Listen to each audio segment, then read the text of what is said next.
Thank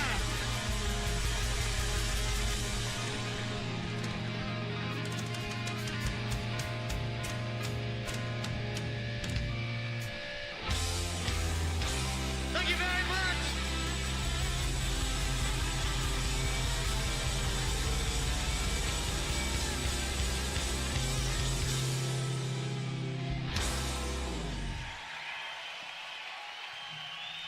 Thank you.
say that my behavior's unacceptable, so condescending, unnecessarily critical. I have a tendency of getting very physical, so watch your step, cause if I do, you'll need a miracle. You train me, try, make me wonder why I'm even here. The double vision I was seeing is finally clear. You want to stay, but you know very well I want you gone. Not fit to fucking tread the ground that I'm walking on. When it gets cold outside and you've got nobody to love, you'll understand what I mean when I say there's nowhere we're gonna give up. Like a leader who cries in the face of a monster that lives in a dream. Yeah. Is there anyone out there? Cause it's getting harder and harder to breathe. And is there anyone out there? Cause it's getting harder and harder to breathe. What you were doing was screwing things up inside my head. You should know better, you never listen to what I said. Touching your pillow and writhing in the naked sweat, hoping somebody someday will do you like I did. When it gets cold outside and you've got nobody to love, you'll understand what I mean when I say there's nowhere we're gonna give up. Like a leader who cries in the face of a monster that lives in a dream. Yeah. Is there anyone out there? Cause it's getting harder and harder to breathe. And is there anyone out there? Cause it's getting harder and harder to breathe.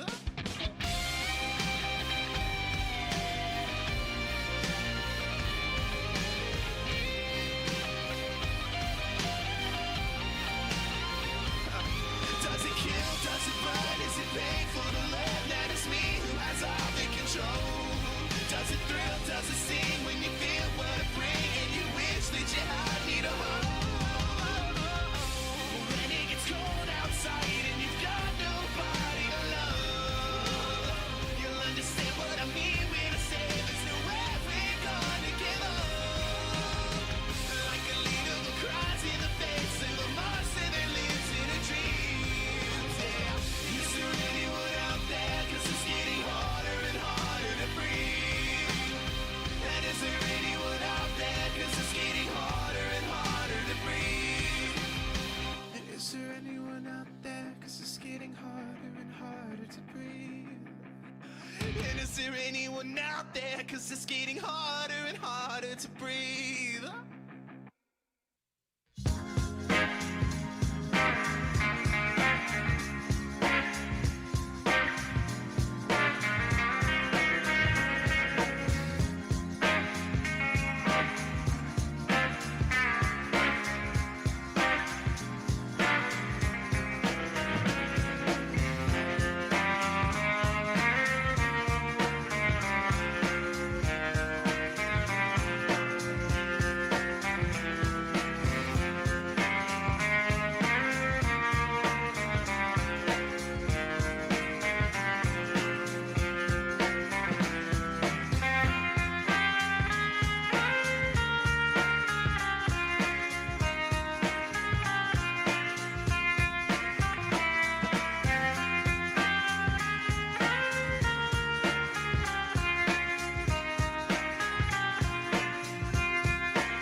ready for some Potters baseball?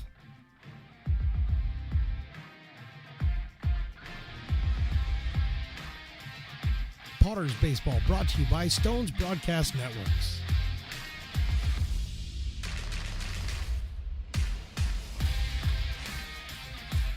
And now for the play-by-play, here is Mark the Phantom Lowe. Yes, here I am, Mark the Phantom Lowe. We are out here on a Saturday night at McBean Park in lovely Lincoln, California. I'm here with Evan, the engineer, and we're here on Piper's birthday. And it's a special day, and we've already seen some special guests. We have some special things planned. There is a Piper bobblehead, which was given to the first 500 fans. And let me tell you, there were people lined up like crazy out there waiting to get in this place at 5:30, 5 o'clock. I don't know when they started, probably 3 o'clock. They camped out so they could get Piper bobbleheads. It was a fantastic sight, and we're going to unveil. I have one, Evan has one. We're going to unveil them at the end of the first inning. Between the top and bottom of the first inning, we will do a little unveiling so you can see what the Piper bobblehead looks like. So we can see what it looks like because I have not looked at it yet. Evan has not looked at it yet. Our opponent tonight, the Marysville Giants, the newest member of the PEL. They are 1-5 on the season, so just 6 games under their belts. The Potters are 17-1. All 5 games for the Giants are in the PEL. The Potters are 2-1 after that 3-game series against Humboldt midweek, and that was a fantastic series. Hopefully you got out here or you watched it because that was a great series. Humboldt taking the first game 3-2 on Tuesday. Potters coming back, falling behind on Wednesday 4-0, then winning at 12-4, and then getting ahead 8-2 and then holding on by the skin of their teeth to beat Humboldt 8-5 in the series decider on Thursday evening. So that's where the Potters stand, 2-1 in league, 17-1 on the season. They're going to send the left-hander Gerald Hansen out to the mound to take on the Giants tonight. Gerald has pitched one prior game. It was on the 13th. Last Saturday, 4 innings, 3 hits, a run, 7 strikeouts, and a walk. And yes, he did get the win. So Hansen is 1-0. First 3 batters he will face for the Marysville Giants, L.T. Lindsay, the center fielder, then Kenny Winters, the Lincoln product, the shortstop, and Drew Fox, the first baseman. We're just about ready to go. Great crowd out here. First pitch is a strike, and it's all good. Nah, it wasn't a strike. Okay, already I make mistakes. This is terrible. It looked like a strike. What do you think, Evan? Yeah, Evan said it looked like a strike, and he doesn't have to say that. There's a chopper down the third baseline, and that is foul. Shane Miller is the Potters' third baseman today. We'll get the defensive alignment after this batter. Lindsay, Winters, and Fox, then Asa Martinez, the catcher. Sam Marr is the DH. Zach Millen at third. Zane Al-Asawi is in right. Jackson Berra in left, and Quentin Beck at second base. Carmine Belmudez is the pitcher for the Marysville Giants here tonight, looking for their second win of this season. The 1-1 pitch is in there, a call, strike 2. L.T. Lindsay out in center field. We don't know what the L.T. stands for, so I'm saying Lawrence Thomas. What do you think? Lawrence Thomas, Lawrence Taylor Lindsay. No, I don't think so, but I like the way you're thinking. You're on fire today. Keep it up. These later starts are better for you because you're a night owl. I know that. 2-2 pitch. Oh, yeah. Grounded on the third baseline. That's Millen. Miller has it. Guns it. Strong throw across the diamond to first base. Shane Miller gets the first assist. The putout goes to Mason Belding, and Kenny Winters is the hitter. The Lincoln product has played for the Potters before and has played against the Potters before. Shane Miller, as we said, at third base. Shortstop is Perrin Bland tonight. Second base, Luke Euler. First base, Mason Belding. Behind the plate is Cooper Smith. And left, it's Chaz McNeilis. Ryan Jackson in center, and Quincy Malbro is over in right field. That's your Potters' defensive alignment as Winters strides to the plate. He's hitting .250 with 5 runs scored on the season for the Marysville Giants, who not surprisingly make their home up there in Marysville. I think, what do we decide? Barton Field is the name of the field, I think, something like that. And Evan was looking at it and said it was pretty spectacular looking. They did some renovations, I guess, and Bryant Field, my bad, Bryant Field. Winters takes the strike. 87 for Gerald Hansen. I was very impressed, was Evan, by the display. Was it an aerial? Was it a drone shot? Because that's what the kids are doing these days. I don't know if you're hip to that. I don't know if you're hip to hip. Swing and a miss, and Winters is down on strikes, 3 pitches. So far, so good for Gerald Hansen out of Northern Kentucky University, and their mascot is the Norse. And what's the mascot's name, Evan? Victor Viking, I believe, was the name of the mascot, but the Norse is their name, but the mascot is Victor Viking, and I believe that was Victor with a K. Victor Viking. I like it. I like that part. There's a foul ball by Drew Fox. Drew's 3 for 13 on the season with 2 runs batted in. So Gerald Hansen, Northern Kentucky. Also Northern Kentucky, I was just informed, Noah Madsen, the Potters' sort of closer along with Matthias Michel. So Madsen going to be a Norse. He's going to be a Norse, but he's going to have Victor Viking as his mascot. Which, I mean, if I'm a college player and I got Victor Viking, I'm going out there and giving all for country. You know what I mean? It's for Victor.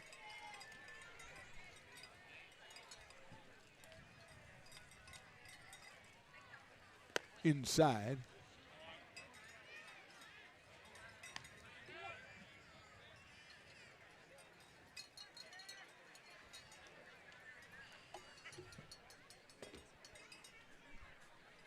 Two and one to Drew.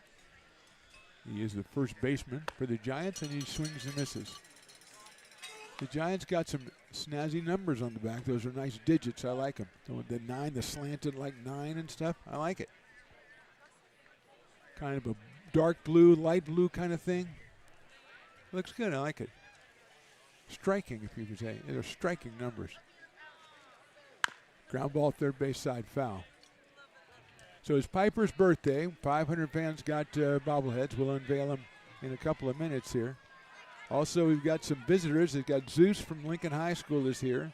We've got the Whitney Wildcat mascot. I'm going to call him Whitney. I said his name is Whitney the Wildcat. He's just named by me, and that's it. Like Lawrence Tyler or whatever I said. Strike 3 call. Great inning for Gerald Hansen. 2 strikeouts. And that'll do it for the Giants in the top of the first. Going to the bottom of the first, Potter's coming to bat, but let's do it. Let's do it, my friend. Here we go.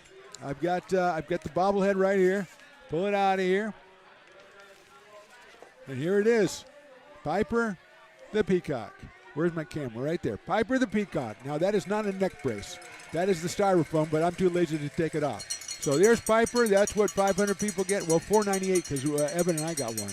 That's pretty good. I like that. It's going to go up on my mascot shelf right up there. In fact, Ray Garcia says I'm bringing another mascot shelf because we've got too much stuff in here for one mascot.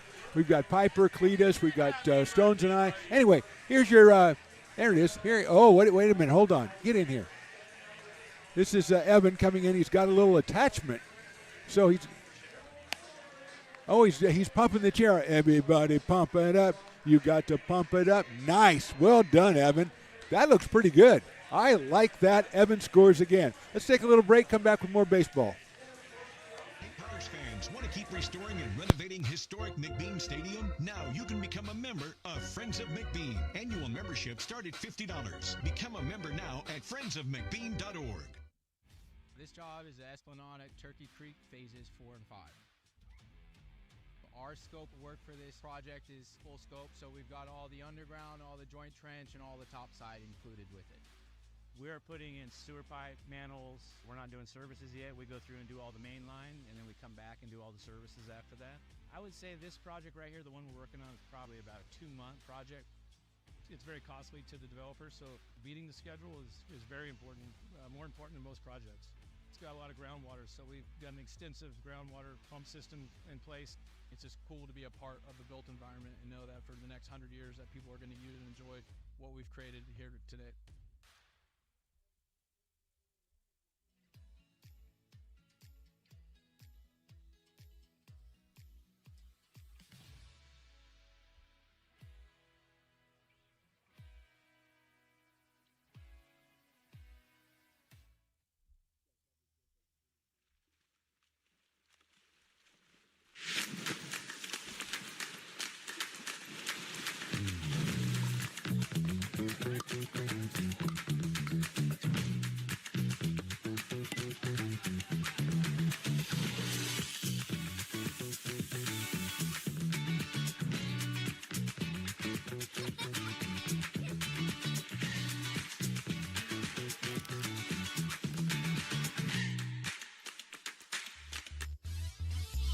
Bottom of the first inning. Hope you enjoyed the Piper bobblehead reveal and the attachment that Evan told us about. That is Carmine Belmutez is the pitcher, the right-hander, throwing to Perrin Bland. P is .480 on the season, 2 home runs and 17 runs batted in.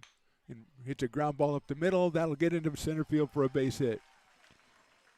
So P. Bland singles. I think the family is still here, I think. They were going to go home, and they said, I'm going to hang out for Piper's birthday, and now they're here. That'll bring up Luke Euler, 300 on the season, even with 11 runs batted in. Defensively, we've got Jackson Barra in left, L.T. Lindsay in center, and Zain Al-Asawi in right. Zach Millen at third, Kenny Winters at short, Quentin Beck at second, Drew Fox at first. Asa Martinez behind the plate. There goes Perrin Bland. The throw to second base will be a little bit too late, and Bland is in there. Good one-hop throw, and that made it closer than I thought it was going to be. And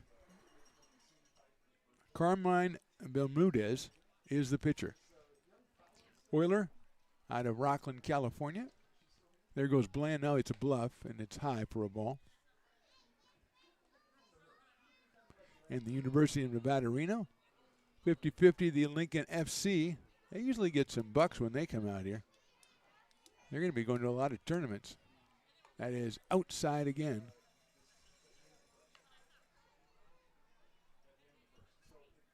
Three balls, no strikes on Euler. Quincy Malbrough going to bat third tonight. Luke takes the strike. After Quincy, we got Ethan Johnson, the DH, then Cooper Smith, the catcher. Shane Miller, the third baseman, bats sixth. Then Chaz McNeilis, Mason Belding, and Ryan Jackson. And, of course, Gerald Hansen on the hill. There's a grounder into the hole. Off the shortstop's glove into left field, a base hit. Perrin Bland had to wait, so he'll stop at third base. Winters gave it a try but couldn't get there. It's a solid base hit for Luke Euler. Second hit for the Potters, and it'll bring up Quincy Malbrough, our player of the game from Thursday night. He's been on a roll lately, 4 of his last 10 with 4 RBIs. Hitting .500 on the season with 15 runs batted in.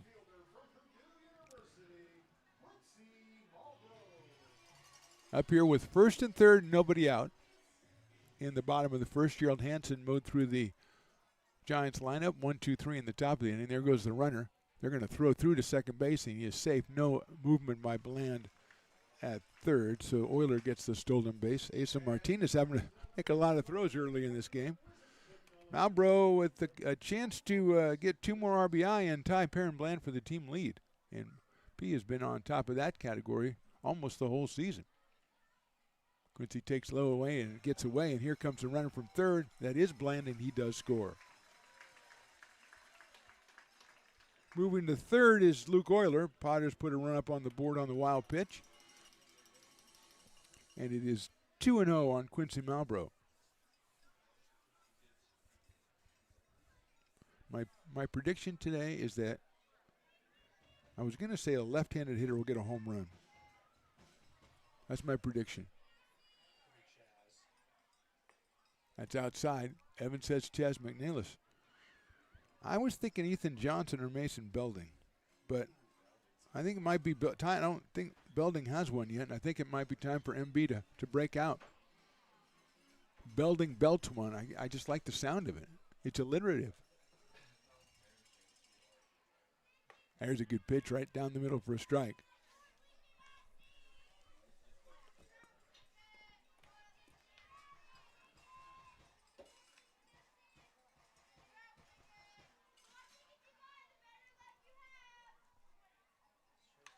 Hit out into right field.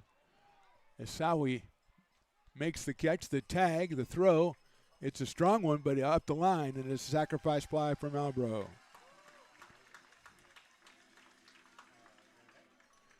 Two runs in for the Potters, and it brings up Ethan Johnson. EJ out of San Jose, California.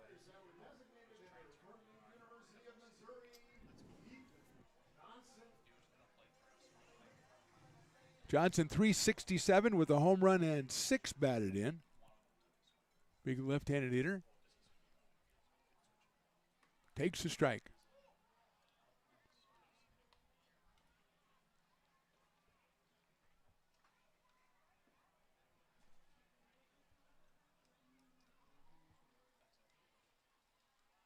And he takes one outside.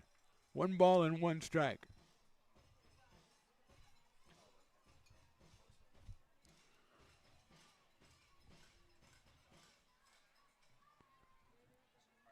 Cooper Smith on deck, and Ethan fouls it off. He's DHing tonight. Cooper Smith is behind the plate for Gerald Hansen. So it's 1-2 on Ethan Johnson. You know how they have, like, if a guy's 78 years old, you have to shoot your age in golf because 78-year-old guy shoots a 78. I wonder what that is for pitching, for hitting. Like a 70-year-old guy hits a 70-mile-an-hour fastball. I think that'd be a good one. 65-year-old guy can hit a 65-mile-an-hour fastball? Probably. I don't know, maybe these days. But, I mean, that's kind of your tipping point there. Line drive, third baseman, nice play, a little snow cone action for Zach Millen at third base for the second out. Good catch, good play by Millen down at third base for out number 2, and here's Cooper Smith. Another left-handed hitter, perhaps, Evan, it's going to be him tonight. As Cooper's hitting at .333 with 4 runs batted in out of Coeur d'Alene, Idaho, and Utah Tech University. He takes in the dirt. Asa Martinez already working hard in the bottom of the first inning. Great crowd out here tonight. Beautiful night for baseball. Piper, whose birthday it is decked out in some kind of weird regalia down there with a birthday hat and like a bulletproof vest or something. I don't know. Is he wearing Kevlar? I don't think he needs to worry about that, but maybe. And what is this you got here, Luke? Leftovers. Oh, jeez. He was raving about the watermelon tonight. Best watermelon he's ever had. Well, that's what he said last game. So I guess whoever does the watermelon buying for the Potters and the cutting up, because the cutting up is huge. It's got to be cubed, you know. A watermelon cutter is a very important job. Plus they use Luke Stoutwalker as the key, the standard. If he's happy, we know we did a good job because he's very exacting in his standards. Well, when you boss people around, you have to be. Grounder out towards second base. Nice play out there by Beck. He goes to first for the out. So the Potters scored twice here in the first. We'll go to the second. They lead it 2-0.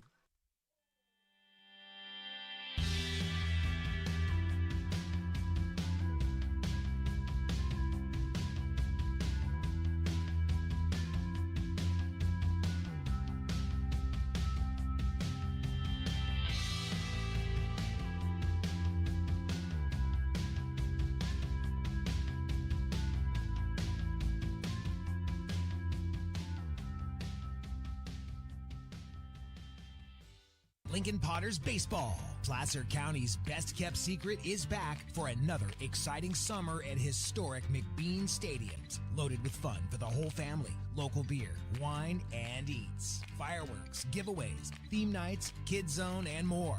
Come join in the fun and enjoy small-town baseball with Major League Entertainment. Tickets on sale now at LincolnPotters.com.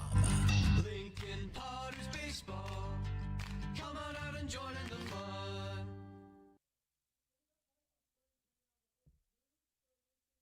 Buy a personalized brick for you, your loved ones, or your business, and show everyone your commitment to Lincoln baseball. Framed and engraved by our own Lincoln High Ag program students, your brick will be featured on unique movable brick walls. Find your name in the stadium entrance for the 2024 and 2025 seasons. Then visit your brick in its permanent home inside the stadium. Bricks can be purchased here for $250. Get it now at friendsofmcbean.org. I'm Bill Spear, North Valley president of Five Star Bank. In a time when business can feel so uncertain, we're here for you every step of the way. I know they have a lot of bells and whistles within their bank, but just the relationship piece here locally on the business side is huge for us. 5 Star treats us like we're number one. They're right there with suggestions, with help. So I have to bank with people that have our mission in mind. Top of inning number 2, Gerald Hansen back out on the mound. He will face Asa Martinez, Sam Marr, and Zach Millen. 4, 5, and 6 for the Giants. Martinez behind the plate takes outside for a ball.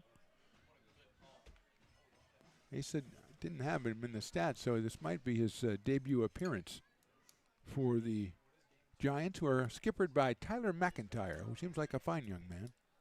He was up here filling out the lineup card and helpfully putting in first names and everything for us, and seems like a real fine young fella.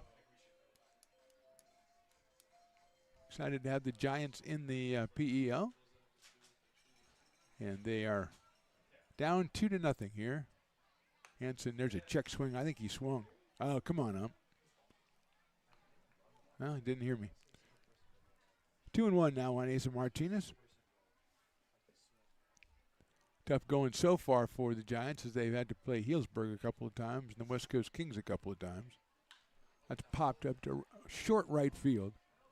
Malbrough makes the catch into right center for the out. So Martinez is retired on a fly ball to Quincy Malbrough in right, and Sam Marr is our hitter. The designated hitter, 3 for 11 on the season so far at a 273 clip. Big right-handed hitter with the, well, I call him cool numbers. He is number 32, according to my roster. Double nachos. Wait a minute. There's a little boop over at third base on a hop to first, and he is out. Shane Miller making it look kind of easy over there. Throws it across to Belding for out number 2. 5 quick outs on the Gerald Hansen watch today, and that brings up Zach Millen, and I should not have said that. That's a jinx right there. But he's going to rise above that. He's going to rise above the jinx.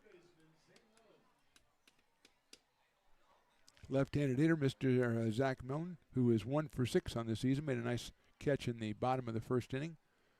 Take a hit away from the Potters. Hansen delivers, and it's a ball. 1-0. Zane Alisawi, the right fielder, is next.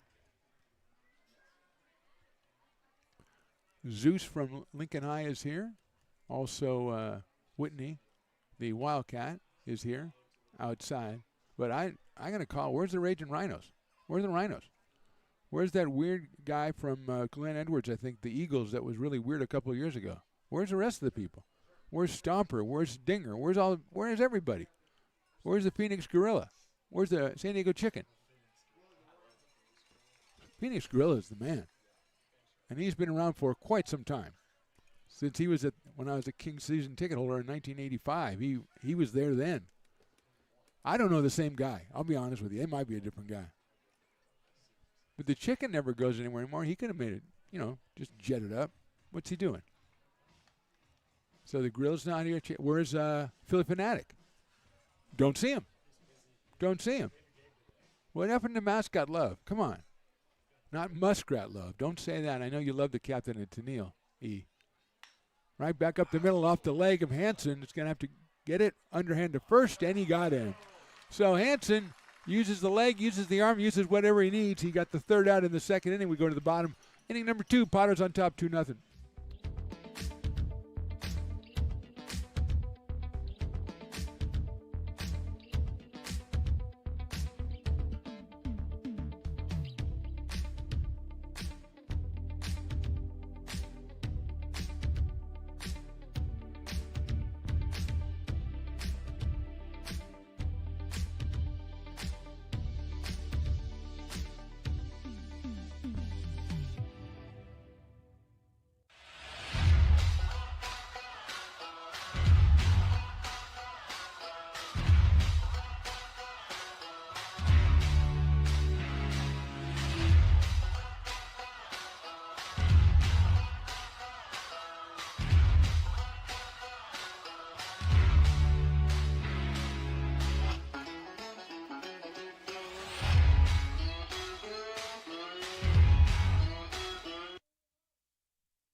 Fans want to keep restoring and renovating historic McBean Stadium? Now you can become a member of Friends of McBean. Annual membership start at $50. Become a member now at friendsofmcbean.org. When it comes to your home's maintenance and repairs, Jeffers Resource Group has you covered. Our handyman services offer a comprehensive range of expertise, from minor carpentry to drywall, electrical and flooring for property managers, landlords, and renters alike. We ensure that every job is completed to the highest standards, so you can have peace of mind. Contact us today to discover how Jeffers Resource Group can help keep your home in top shape.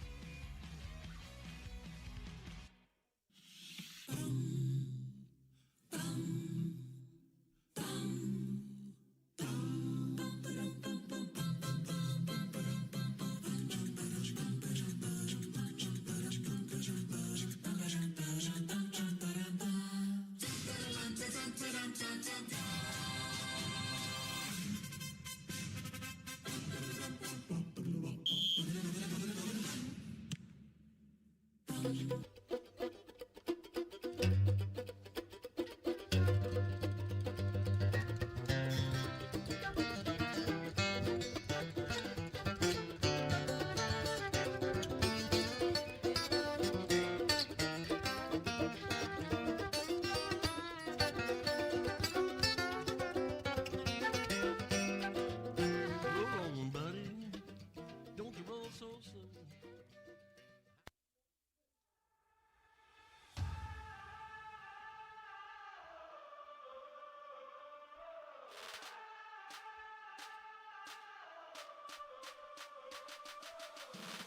You are Laborers Rising. And now you understand where we came from, what solidarity means, and what we have ahead of us. No one's going to defend. Bottom of inning number 2, it's Shane Miller, then Chaz McNeilis and Mason Belding for the Pawners. In my left-handed home run prediction, we're going to have a lot of chances because Miller, McNeilis, and Belding all from the left side before we get to Ryan Jackson. By the way, Stat Walker is weighed in. He says Luke Euler is going to get the home run today. Chaz McNeilis for E, and I'm going with Mason Belding. That one is a strike on the outside corner. 1 ball and 1 strike, just getting going in the bottom of inning number 2. And wait a minute, hold on, man.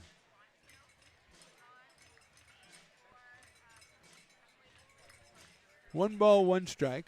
Great crowd out here to celebrate Piper's birthday. Grounded big hopper to second base. Beck waits for it. He's got it and go to first, and he'll get him by a step. Drew Fox over there at first base. Getting the put out, and that will bring up Chaz McNeilis. And if you know about that kind of thing, Baby G is in the house.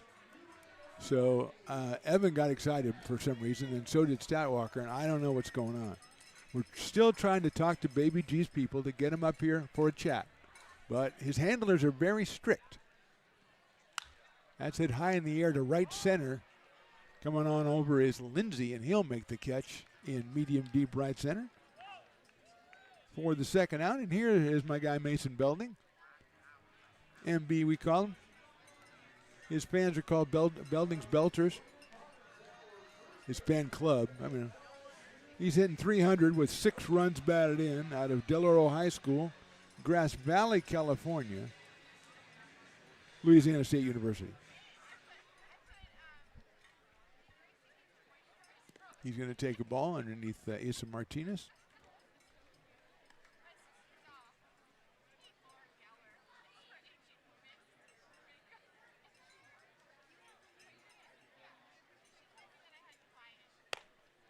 High and outside.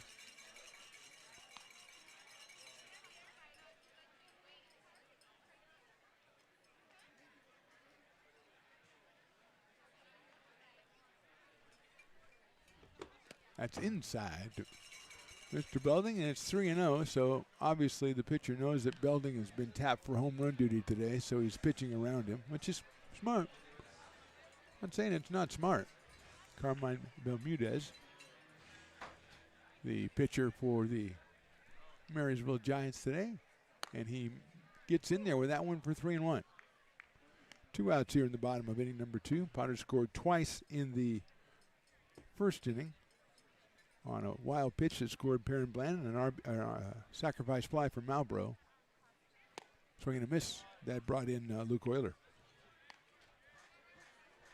So Bermudez comes all the way back from 3-0 to go 3-2 on Mason Belding.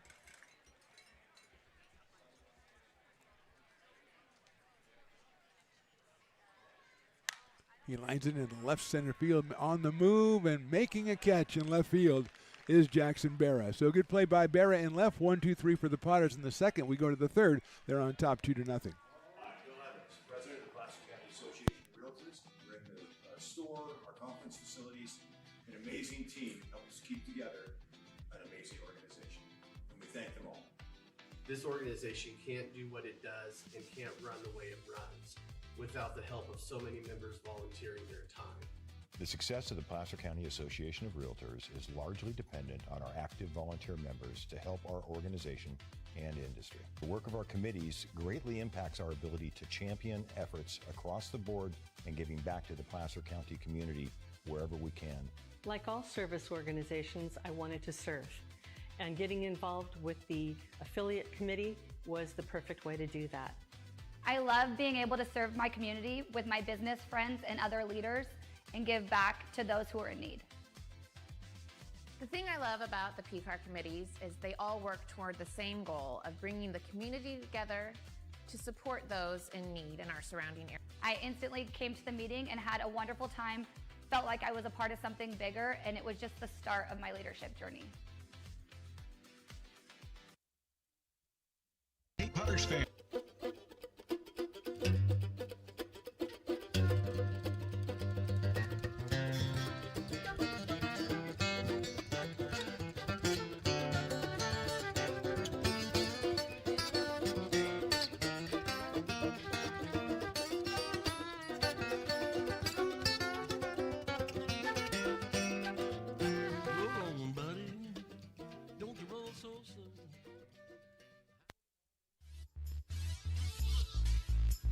We're ready for the top of the third on Piper's birthday evening. By the way, Fat Cat has some special kettle corn, birthday cake kettle corn today for Piper. And you know that Fat Cat does everything great. So well done. People coming in or coming back from Fat Cat right now, grabbing some dogs, going down there. Maybe somebody will get some kettle corn. Zane Alisawi is the first hitter. He's followed by Jackson Barra and Quinton Beck, the 7, 8, and 9 hitters for your Marysville Giants, and Zane takes it outside for a ball, 1-0. Hansen has struck out 2, retired all 6 batters he's faced, and has a 2-0 lead here in the third. And his fastball is in there for a strike. Right at 87. It's about Gerald. He's 87, 88. I think he might have touched 90 last time, his last outing. Again, this is only his second outing. 4 innings, 3 hits, 1 run, and 7 strikeouts last time. Inside off speed, 2-1. Out of Northern Kentucky, the Norse. Mascot Victor the Viking. Or just Victor Viking, I think. Not Victor the Viking. His business card says Victor Viking, I think. Fouls it back to the screen, and we are ready to go at 2-2. I just really like those numbers on the backs of their jerseys. They're just kind of like hip. There's a little bit offset, a little slanted. You know, I think they appeal to generations old and new, my friend. As is evidenced by you and me. There you go. 2-2 now. Beautiful night out here. Sun's still a factor on the left side of the field. Breaking balls high from Gerald, 3-2. So that was a good play by Jackson Barra to find that line drive off the bat of Mason Belding and retire the side in the second. It's not the easiest thing to do to pick the ball up out there and left. Swing and a miss. Third strikeout for Gerald Hansen, and it brings up Jackson Barra. Alisawi came in at 3 for 11. Jackson Barra 0 for 5 on the year. He is out in left field for the Marysville Giants. First year in the PEL. And the right-handed hitting left fielder will step in against Gerald Hansen. He's in seemingly a pretty nice groove starting off here. His fastball is in there for a strike. 0-1 on Barra. I see a lot of those Potters reusable cups. People are making the smart decision. You come back, I think you get deals on the refills. Swing and a miss. That's what I think happens. So I mean that's good. That's good, and I see people utilizing that all the time. I don't know what the refill is, but I imagine it's 25% discount somewhere in there, and that's not nothing. Fastball, call, strike 3. So 2 quick outs here in the third for the Marysville Giants, and they'll send up Quinton Beck, the second baseman. He is 0 for 9 so far on the season. He has a couple of assists already in this game tonight. He must be the dueling dog batter because he's the 9th batter and we haven't had it yet. So if he strikes out, it's half off dueling dogs for the rest of the inning down at the Brick and Barrel Bar and Grill, Backyard Bar and Grill. And that's inside. That's right. Bring us back. We're here. I like that. He could have said either of the previous 2 batters and got half off. That's fouled off right at the Potters, the pack of Potters down there by the dugout. 1-1. Beck wearing number 6.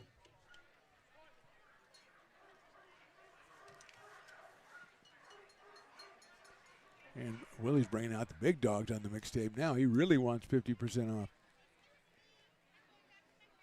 Swing and a miss.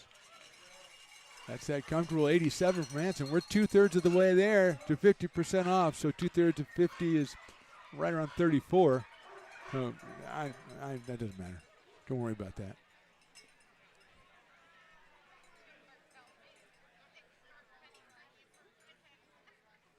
First round's on me. Strike 3, strikes the side out. We go to the bottom of the third. Potters on top 2-0. American River College is a top-tier community college sports program that provides student athletes with the opportunity to thrive both athletically and academically. ARC Athletics is currently ranked 5th in the state and 2nd in Northern California. With over 19 sports programs, our athletes compete with the region's best athletes. Our diverse and dedicated coaching staff helps athletes develop the skills necessary to compete at the next level. Start your community college athletics journey with us. American River College, Sacramento's best athletic program. Go Beavers.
Bottom of inning number 3, Carmine Bermudez back out there for the Marysville Giants. He gave up 2 runs in the first inning on 2 hits, but then came out in the second and got the Potters 1, 2, 3, and that'll bring up the 9-hitter. His name is Ryan Jackson. He's from El Cajon, California, and San Diego State University. He's hitting it at a 341 clip so far this summer with a home run and 11 runs batted in. Batting 9th, he's followed by Perrin Bland and then Luke Euler.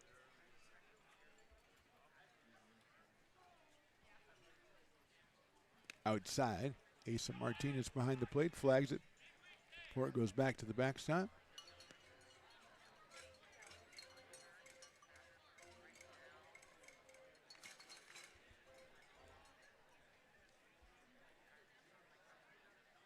Swing and a miss. Good location that time from Bermudez. He got it up and into Ryan Jackson and tried to get inside it, couldn't do it. It's 2-1. Look out. That's going to hit him in the back. That's going to hit him in the back. So that's not good location. That would be bad location if you're a pitcher. See how that works. Here is Perrin Bland, who bounced one up the middle for a base hit his first time up. Bland closing in on 500 with a pair of home runs and 17 batted in. The Bland family is here somewhere, but it's a pretty full house. There goes a runner. That's Jackson. The throw to second base is not in time. Good throw by Asa Martinez, though. He made it close again, closer than it had a right to be. Jackson, a lot of speed over there, and he is in at second base with nobody out. The pitch is a strike. There he goes again, and that's outside. The throw to third is going to be over the head of the third baseman, and Jackson says, you know something? I'm going to just go home right now. And he does. So he gets the stolen base. It's an error on the catcher. And it is the third run for the Potters. And Bland now with a 1-ball, 1-strike count. I think that pitch was outside. Breaking ball misses Bland, misses the strike zone, so it's 2-1.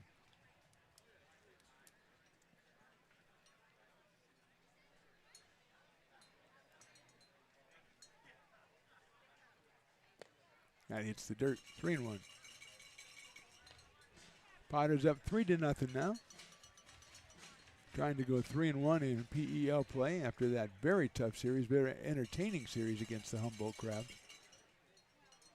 That's ball 4. Not only that, but with the most promo-laden series I've ever remembered being a part of. Taco Tuesday, Wine and Wiener Wednesday, Thirsty Thursday, half price admission, free admission, 2 canned food items. It was dizzying, as a matter of fact. Those midweek games, kind of fun. You literally could come out here and either eat or drink for next to nothing each one of those nights. Taco Tuesday, $2 tacos. I mean, people were ordering a pallet full. Throw to first base on the pickoff, gets by the first baseman into the dugout. And that will be an error on the pitcher, allowing P. Bland to go down to second base, which he does happily.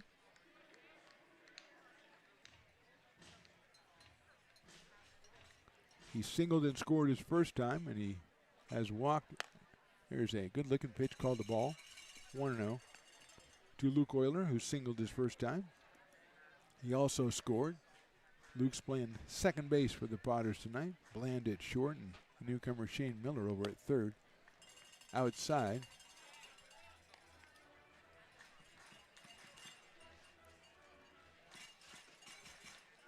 Quincy Malbrough, the follow. That sails outside as well, 3-0.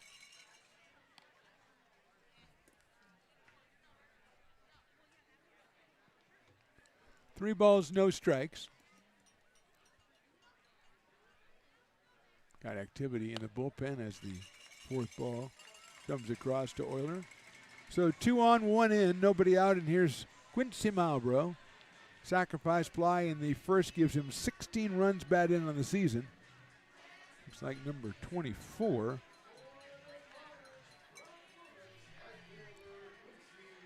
That is Gavin Doyle.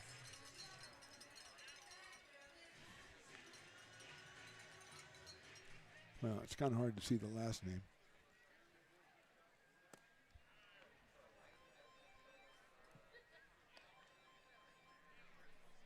Ball 1 to Quincy. First and second, nobody out. Runners are going. The ball gets away from Martinez back to the backstop. Double steal is successful. And the Potters have runners at second and third with nobody out. Count on Quincy is 2 balls and no strikes.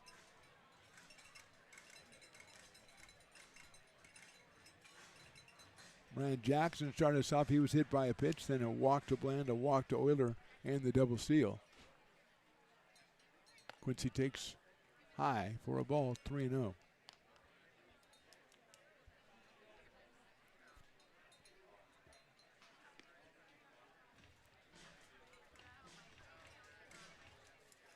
Outfield straightaway and deep. Quincy takes a strike, 3-1. Thought he would unload on that one, but must not have liked it.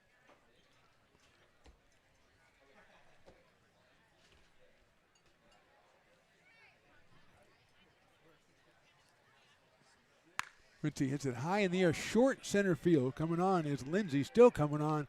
Diving try, does not make the catch. Gets the ball in immediately to third. Malbrough decides to go to second. The tag is applied, he is out. That's very alert over there at third base by Millen to throw Malbrough out. Quincy will get an RBI as Bland scores.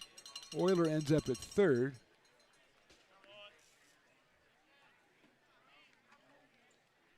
So Quincy gets the RBI, the run scores. It is a hit for Quincy. And with the runner at third, but now 1 out and 2 in for the Potters, it'll be Ethan Johnson. He lined.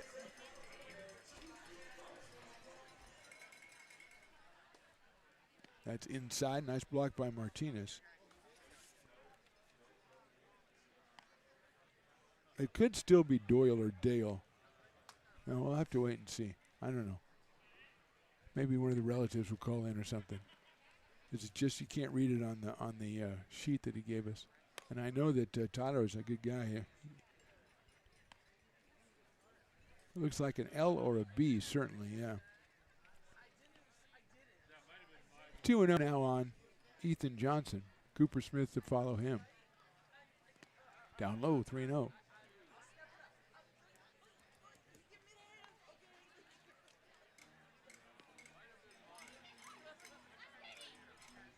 Big deep breath for Ethan Johnson out of San Jose, California.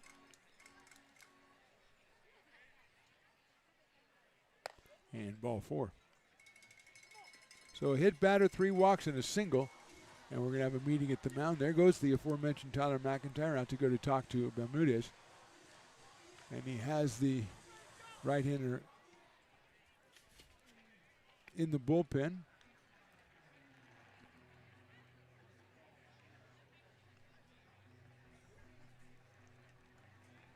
And we are going to get a new pitcher, so we will try to ascertain the identity of that pitcher in the interim, but we're going to take a little break. Potters on top 4-0. Hey, baseball fans, you may have noticed our scoreboard goes out from time to time. You can help us get a new one. Give $20 and get a chance at winning 2 tickets to some of the region's biggest events, like the Outlaw Festival with Willie Nelson, Bob Dylan, and John Mellencamp, a Sacramento Kings game, or Ringling Brothers Circus. All proceeds benefit the Big Swing Capital Campaign. You can buy now at friendsofmcbean.org. Hey everyone, this is Alex with the Downtown Lincoln Association. We're super excited to kick off Lincoln Loves Local, a new campaign designed to spotlight amazing businesses that make Lincoln so unique. We partnered with Dalila from UN Social Agency to create short, high-quality videos that help boost your visibility and reach right here in the Lincoln community. Each video will be shared on DLA's social media and newsletter, making it easy for locals to discover and support your business. So let's celebrate what makes Lincoln special together. Lincoln provides all the charm of a small town, yet still provides access to excellent local medical care. At Lincoln Urgent Care, you can find expert services and a compassionate staff available 7 days a week. Our friendly front desk staff will welcome you when you come into our brand new facility. Your wait time will be minimal at our walk-in clinic, unlike the emergency room. From broken bones and lacerations to allergies, flu shots, and illnesses, we treat a variety of urgent medical conditions. What sets us apart is not just our central location in Lincoln, but the convenience of our extended hours, including weekends. We've become Lincoln's first choice for urgent care because we treat patients of all ages for a variety of conditions and take most insurances. We're proud to be an approved provider for veterans and welcome in our military patients. From our family to yours, we're here when you need us.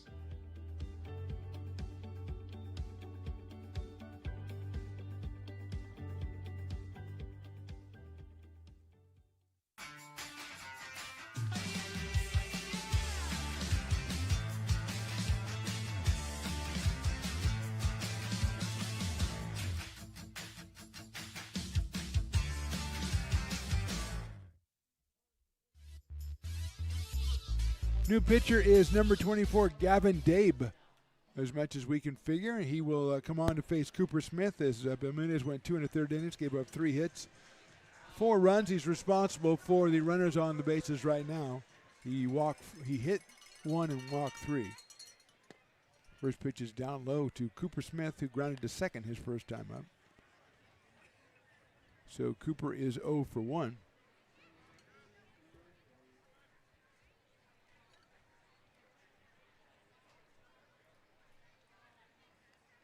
That's in the dirt again. The ball gets away. Going to second is Johnson. Staying put over at third base is Luke Euler. 2-0 on Cooper Smith from Coeur d'Alene, Idaho. A very famous golf course there. I'm sure he knows that already. And Utah Tech University. Got a 2-0 pitch, looking for something he can drive. Maybe he's the guy who hits the home run. And did that hit him? Yes, it did. Didn't know if it went up the bat or him. It's him. Second hit batter of the inning. And puts runners everywhere, quite frankly. And here is Shane Miller So the new guy can test out the you can't beat a Grand Slam theory right now if he wants to. And he would also be the lefty home run hitter out of Gilbert, Arizona, and the University of New Mexico. We've had some great guys at New Mexico here as Potters inside. And Shane, the latest in that lineage.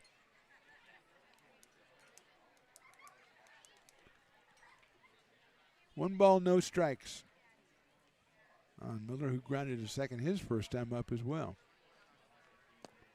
Down low, 2-0.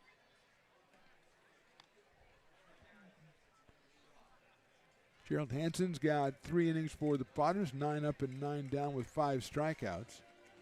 Bill Munoz went 2 1/3, gave up 3 hits and 4 runs, responsible for 2 of the runners on right now. That's right down the middle.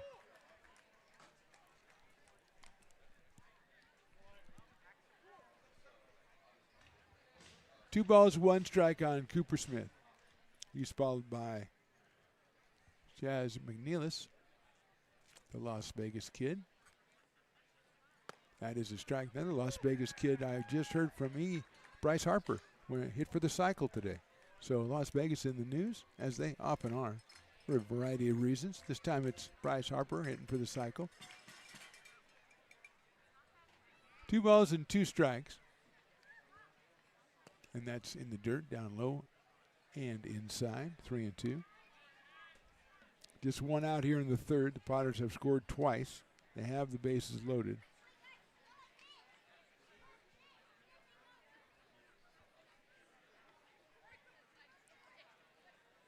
And that is ball 4. Cooper didn't have any doubt about it.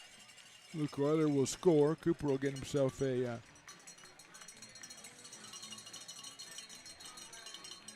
RBI.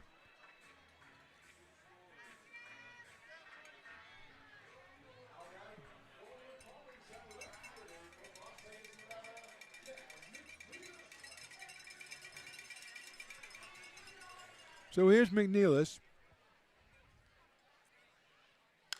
Popped up left side. Couldn't get out of play, and it will.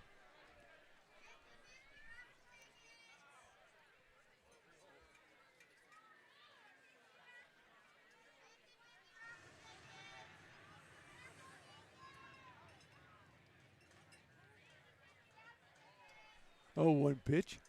Popped up again. That time, Millen at third in foul territory makes the catch for the out. So McNeilis is out. And that brings up Mason Belding. Got Johnson at third. You got Smith at second and Miller at first.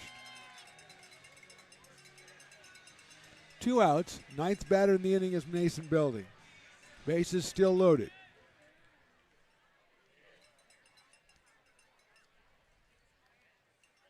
That one is down low for a ball.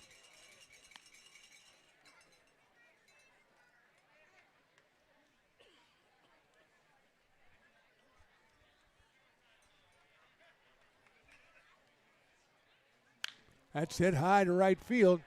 Going back is Alaswawi. He's got room, and he'll make the catch coming in for the out. So I thought I might have a good prediction with Belding there for a minute, but not so much. Potter scored twice. We go to the 4th. They're up by 4.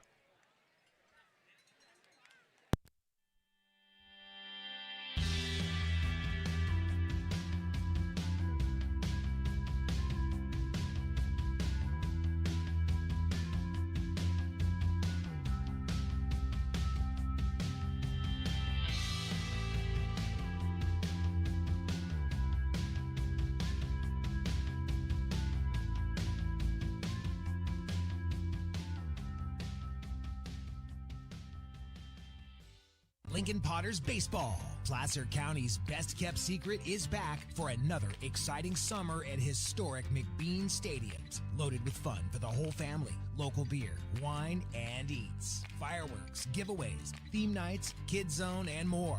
Come join in the fun and enjoy small town baseball with Major League Entertainment. Tickets on sale now at LincolnPotters.com. Lincoln Potters Baseball. Come on out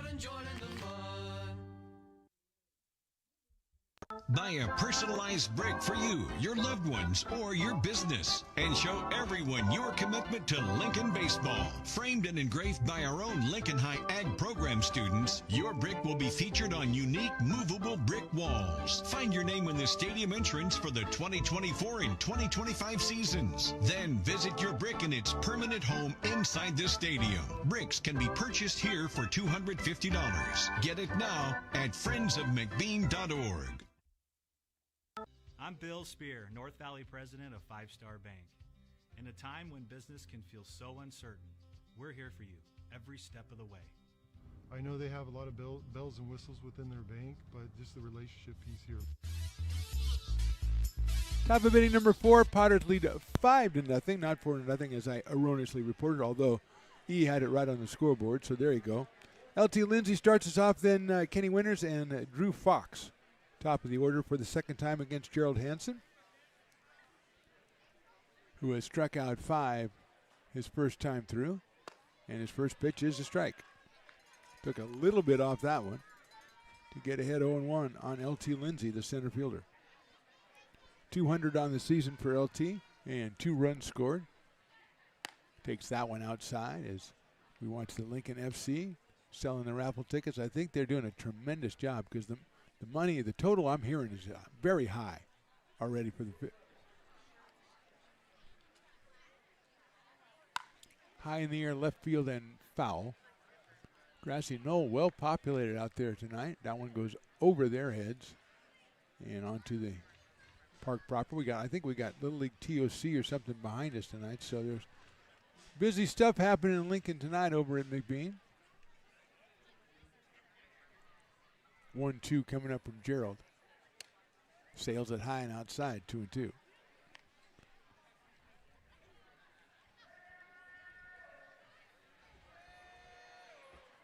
Tomorrow night, same 2 teams. We'll do it an hour earlier, though. Grounder out toward third. Miller takes his time, guns it, and gets him at first base. Nice stretch by Mason Belding over at first. And LT is out for the second time on a ground ball to the same guy, Shane Miller, at third base. And that'll bring up Kenny Winters. So I don't know if E will be as excited because he does better with the late starts. And tomorrow is a 6:05 start. So try to keep things going, okay? Come on.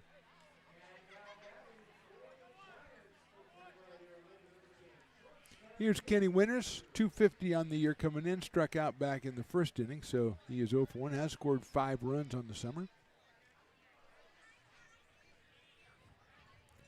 Hanson delivers. There it is. There it is, E.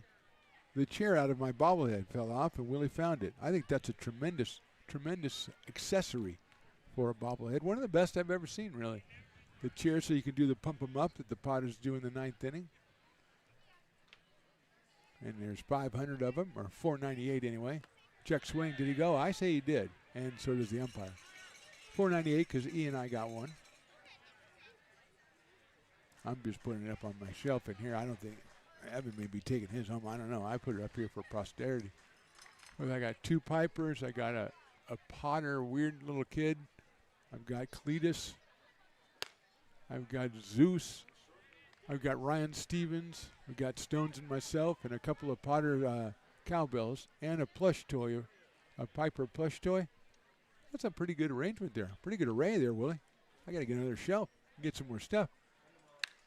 That's a little blooper out toward shortstop. Bland comes over and makes the catch. Thought it might go a little further than that, but Bland was on the run and P made the play. And with 2 outs, that'll bring up Drew Fox. Took a call, 3rd strike in the first inning.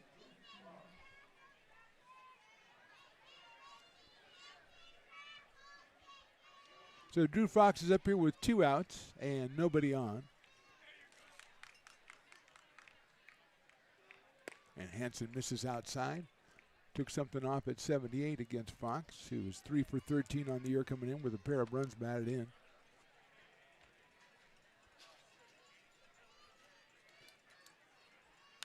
And chops that one foul at the plate. Wearing number 29 for the Marysville Giants. First season in the PEL, and it's been rough sledding for them so far. They do have a win. They did pick up a win over, I believe, the West Coast Kings.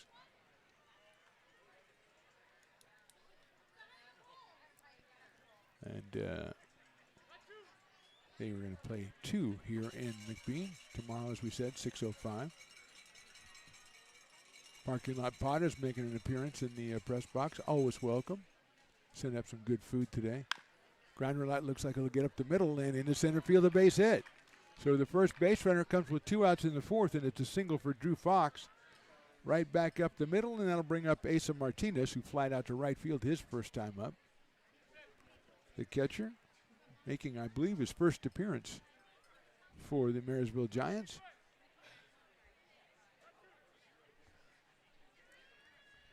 So I got to get this back up.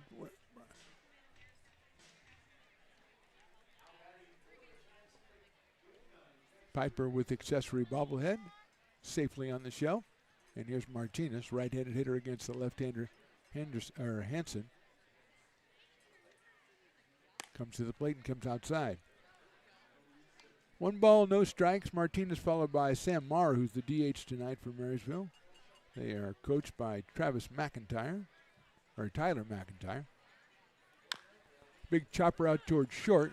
Bland has it. He's going to have to hurry, and he'll get him at first base. B. Bland perfectly orchestrated, and then Hansen gets through another inning with just a single hit. We go to the bottom of the 4th inning. Potters lead it by 5.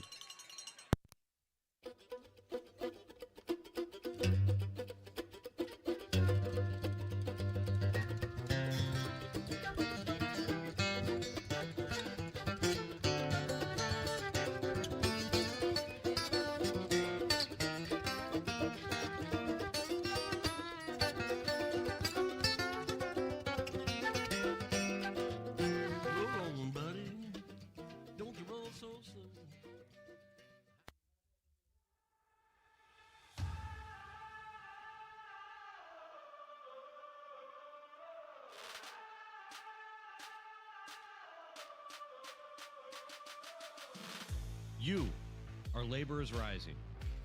And now you understand where we came from, what solidarity means, and what we have ahead of us. No one's going to defend us but us.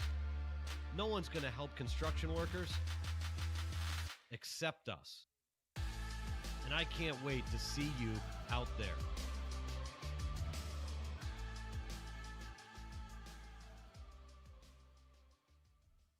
American River College is a top-tier community college sports program that provides student athletes with the opportunity to thrive both athletically and academically. ARC Athletics is currently ranked 5th in the state and 2nd in Northern California. With over 19 sports programs, our athletes compete with the region's best athletes. Our diverse and dedicated coaching staff helps athletes develop the skills necessary to compete at the next level. Start your community college athletics journey with us. American River College, Sacramento's best athletic program. Go Beavers.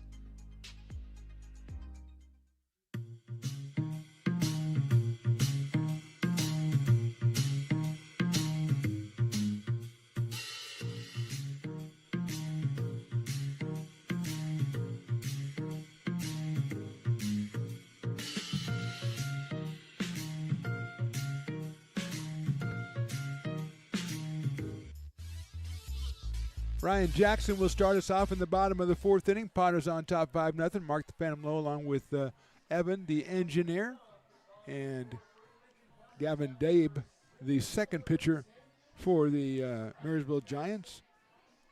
Carmine Belmudez went the first 2 1/3 innings, gave up 3 hits and 5 runs.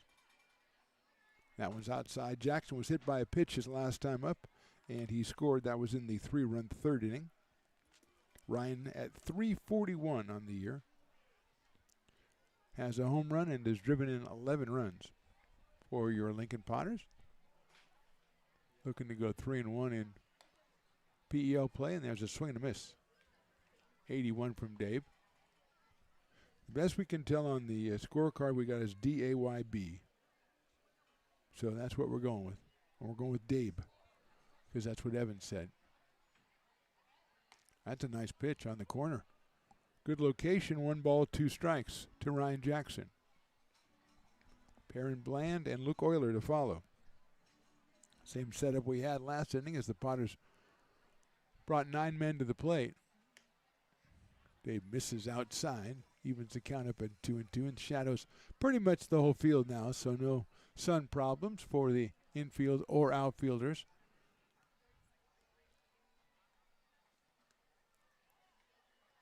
Hit sharply out to shortstop, backhanded out there by Winters across the diamond. That's a nice play by Kenny Winters, the Lincoln native, to retire Ryan Jackson for the first out here in the fourth. And that'll bring up P. Bland, who has a single and a walk, and he scored twice. Got a couple of stolen bases.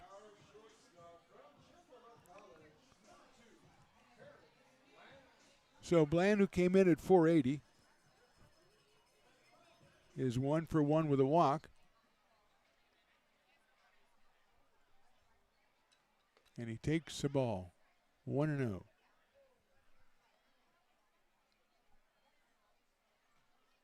Out of Meridian, Mississippi.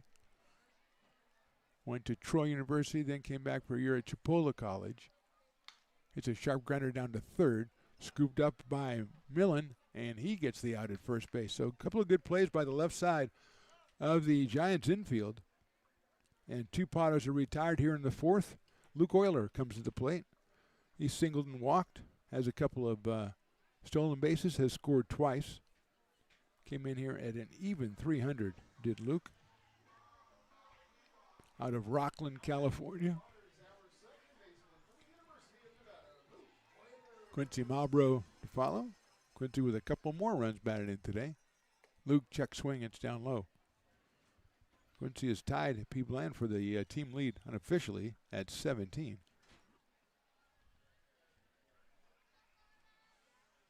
1-0 to Luke.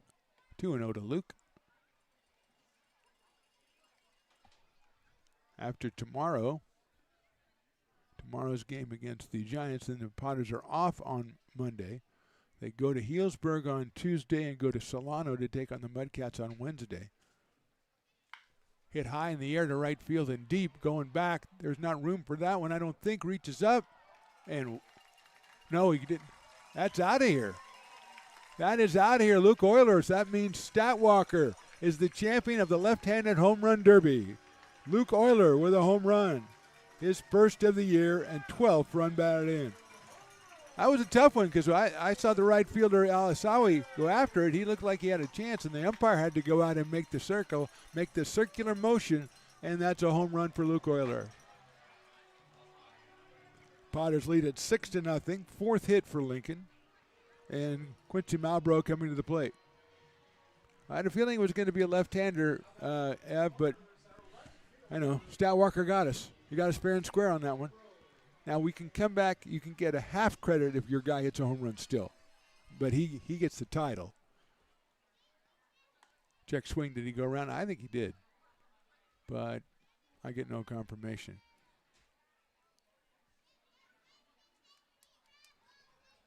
One ball and no strikes on the Loomis product, who is Purdue University, and takes outside 2-0.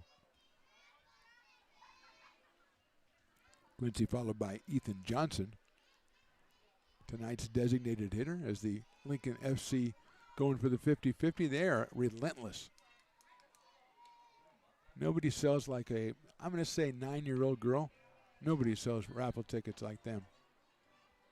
Piper wearing the crown on his birthday, and I don't know what is that, a jersey of some kind that he's wearing? And he's got that one's hit high in the air out to center field. Lindsay makes the catch. So Potter score once on the Euler homer. We go to the top of the fifth. They're on top 6-0. American River College is a top-tier community college sports program that provides student athletes with the opportunity to thrive both athletically and academically. ARC Athletics is currently ranked 5th in the state and 2nd in Northern California. With over 19 sports programs, our athletes compete with the region's best athletes. Our diverse and dedicated coaching staff helps athletes develop the skills necessary to compete at the next level. Start your community college athletics journey with us. American River College, Sacramento's best athletic program. Go Beavers.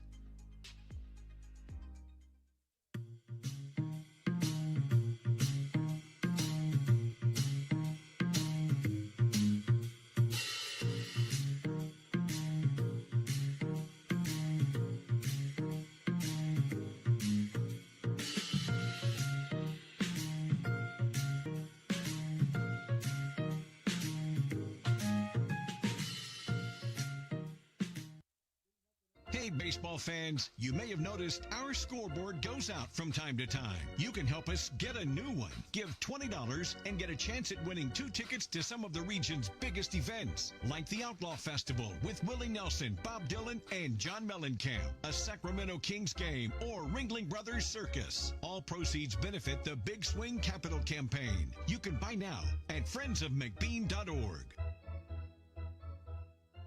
Hey everyone, this is Alex with the Downtown Lincoln Association. We're super excited to kick off Lincoln Loves Local, a new campaign designed to spotlight amazing businesses that make Lincoln so unique. We partnered with Dalila from UN Social Agency to create short, high-quality videos that help boost your visibility and reach right here in the Lincoln community. Each video will be shared on DLA's social media and newsletter, making it easy for locals to discover and support your business. So let's celebrate what... Top of inning number 5. Potters on top 6-0. It'll be Sam Marr, then Zach Millen, and Zain Al-Hassawi against Gerald Hansen. 5, 6, and 7. Potters on top 6-0. Luke Euler with the home run in the bottom of the 4th inning. It's in there for a strike. Marr grounded out to third his first time up. We were talking about Potter's schedule. They're on the road next Tuesday, Wednesday, and then back here on Thursday against the Mudcats. The great Tom Maley is going to come in and hang out on that night. And then the next night, they're also home Friday against the Fresno Grizzlies. And Willie just said it's tie-dye night. And that is cool. First of all, he's got his tie-dye on today. I was hoping we were going to have tie-dye shirts, but I guess we're having tie-dye baseballs that night. So that will be a 7:05. Against the Mudcats on the Thursday is a 6:35. Come on out and check those out. That's our next home games after tomorrow against these Marysville Giants, as Marr has a 2-ball-and-1-strike count. Then a couple more days off as the team goes up to Humboldt for a couple. And then we're back home on Tuesday the 30th against the California Tigers, Tuesday and Wednesday of that week. That's a grounder out towards shortstop. Bland's going to have a tough play. On a hop to first, makes the play. Nice job by Mason Belding at first base. So this is the Farmers' 5th inning. So the first batter in the Farmers' 5th means half off Farmers Brewing. So go down to the back, Brick and Barrel Backyard Barbecue Bar and Grill. If you're in the stadium, if you're at home, go out to your go outside to your bar, or to your grill, and then come back inside to your refrigerator and get yourself a beer. It's you have to try to mimic the ballpark experience at home. Here's Zach Millen, grounded off of Hansen's leg back in the 2nd inning. Gerald ran it down and threw him out at first base. So it is 1 ball and no strikes. Don from the parking lot Potters is practicing his pistachio nut eating right next to me. We're out of Fitiment Farms, the California pistachios. Wait a minute, garlic onion. Okay, I knew something was going on. Line drive, and there's Hansen again, and this time he snags it out of the air for the out. Zach Millen can't get past Gerald Hansen. He almost has had 2 hits, but instead he's 0 for 2. And Zain Al-Hassawi, the right fielder, will come to the plate. So going with the garlic onion, out of Fitiment Farms, Lincoln, California. I knew you would patronize the local establishments, big guy. I knew that. I mean, after you start bragging about, when I was a kid, I would go out and work in 108-degree heat. And I believe you. And think nothing about it. And now if it's over 72, it's like, it's a little bit too cool. There was no shade back when we were growing up, my friend. That's what we tell the kids. We walked 2 miles to school both times uphill, and there was no shade on earth. Al-Hassawi is 0 for 1 today, 3 for 12 on the year. And he hits that one in the left field. That may dump in for a base hit. And it does. Cut off and left by McNeilis, but here's Al-Hassawi. He'll go to second, and he'll be safe. Second hit for the Giants is an extra base hit, a double for Al-Hassawi. And he'll be at second with 2 outs, and Jackson Barra coming to the plate. Barra struck out back in the 3rd inning. He is 0 for 6 on the year. He's out in left field for the Marysville Giants.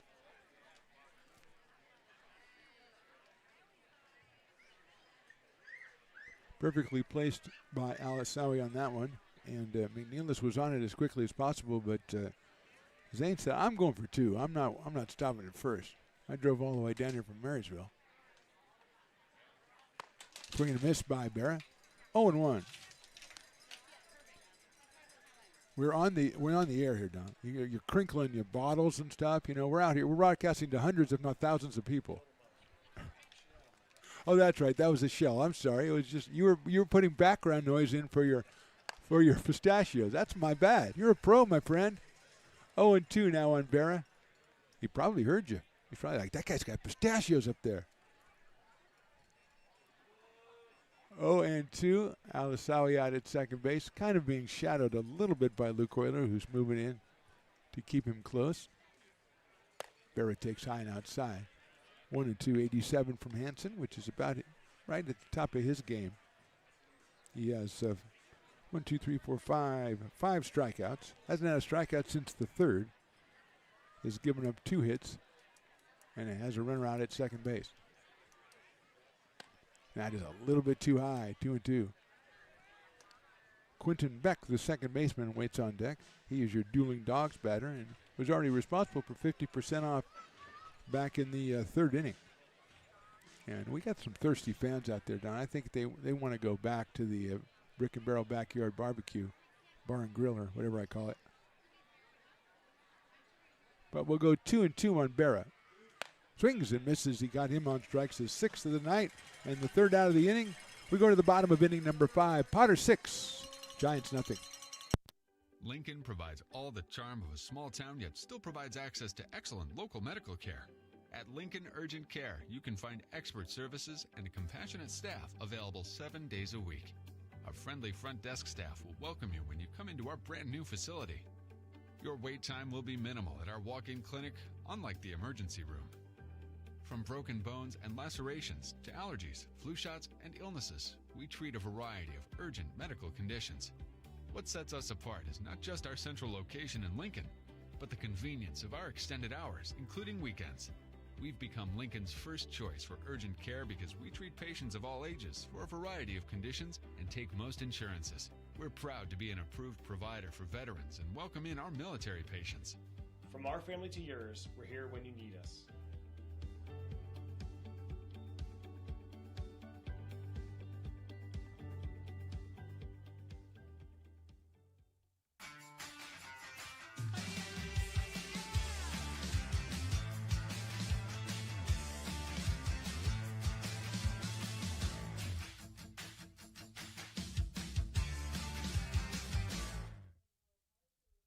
Fans want to keep restoring and renovating historic McBean Stadium? Now you can become a member of Friends of McBean. Annual membership start at $50. Become a member now at friendsofmcbean.org. This job is the Esplanade at Turkey Creek phases 4 and 5. Our scope of work for this project is full scope, so we've got all the underground, all the joint trench, and all the top side included with it. We're putting in sewer pipe, manholes. We're not doing services yet. We go through and do all the main line, and then we come back and do all the services after that. I would say this project right here, the one we're working on, is probably about a 2-month project. It's very costly to the developer, so beating the schedule is very important, more important than most projects. Bottom of the 5th, Ethan Johnson and Cooper Smith, Shane Miller against Gavin Dabb. Or Gavin Dabb. Johnson fouls it off. He came on in the 3rd inning. Closed that inning down, then did give up a home run in the 4th. And he is out here in the 5th with Johnson, who's lined out to 3rd and walked.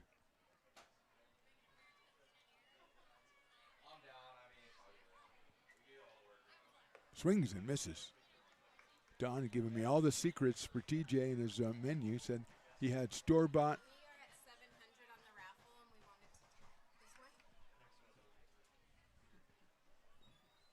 There's 700 on the raffle, and they wanted to tell me, but I told them to tell Willie. Fly out to right field.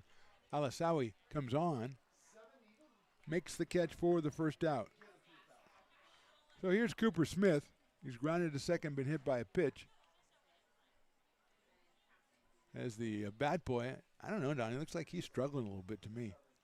Bat boy is kind of like, it's pretty heavy. He's got his shirt untucked and stuff. Of course, that's the way I want him to be. Go out there and have a time, my friend. Smith, 333 coming in with 4 runs batted in out of Coeur d'Alene, Idaho. Dave's first pitch is fouled off.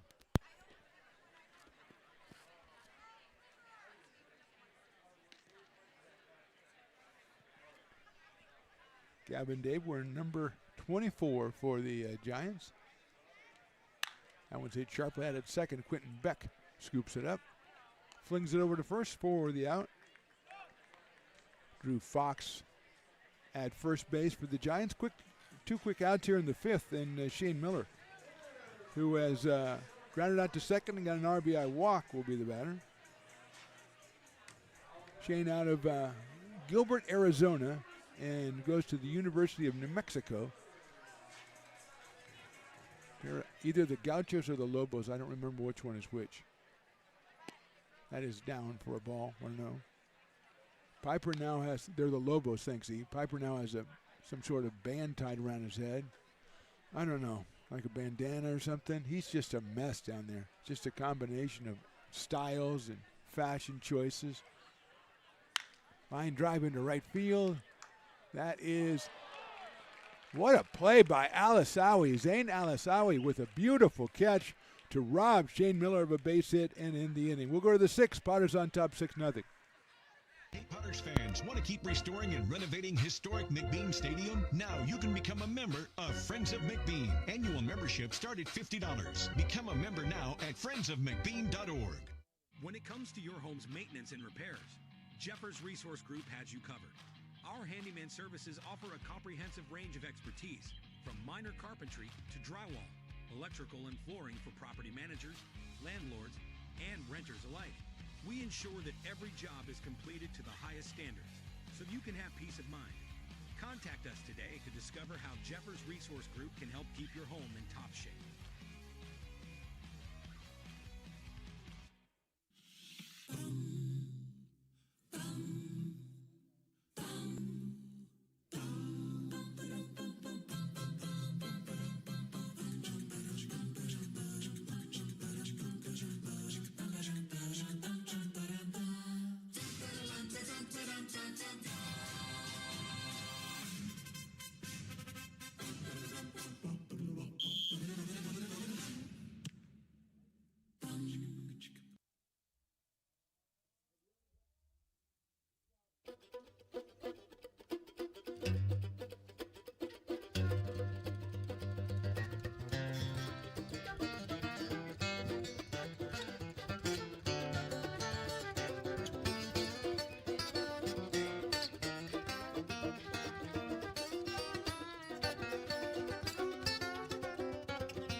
You are laborers rising.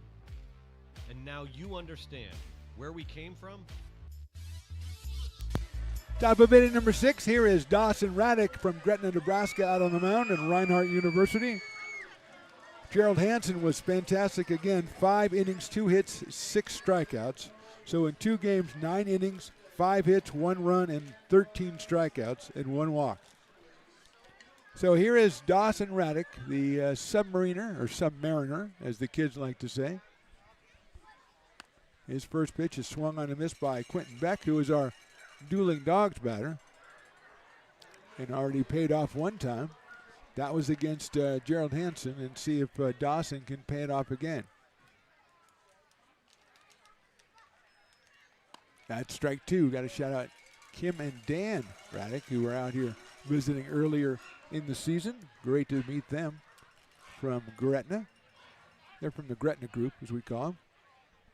All the Gretna fans that like to watch to see Dawson. And he swings and misses, and everybody's drinking for 50% off again. 7th strikeout for the Potters pitchers tonight, and here is L.T. Lindsay. The Giants center fielder's grounded to third, and he's grounded to third. So let's see if he wises up and tries some other position on the field. Not a real tall guy. Probably a youngster. He did say that he knows some of these guys on the Giants, and he's just graduated from Bella Vista, so some of them might be a little younger. But we've got high schoolers all the time playing out here at McBean and in this league. 1 ball and no strikes on a call that Don did not agree with. There's popped out towards center field. Coming on is Ryan Jackson, and he makes the catch. For the second out, quickly here in the 6th, and Kenny Winters, the shortstop for the Giants, who has struck out and popped a short, will be the hitter. He is now 4 for 18 on the season, has scored 5 runs for the Giants, who are 1-5 in the 2026 campaign. They will be back here tomorrow night. I think they'll probably, I was going to say that maybe they won't leave, they'll just stay at the park, but I think they'll probably go home and come back. Don does, and so that means they do too. That's it out to left field. That's a good place over there. And running, making the catch. No, he did not make the catch in left field. That was McNeilis making the try, but the ball is down in a double for Kenny Winters. Great try by Chaz as he covered a lot of ground out there and almost made the catch, but couldn't haul it in. And Winters will pull up at second base for the 3rd hit for the Marysville Giants, and Drew Fox comes to the plate. He struck out, and then he got the first hit back in the 4th inning for the Giants. Looks like we got it. So Fox is in there.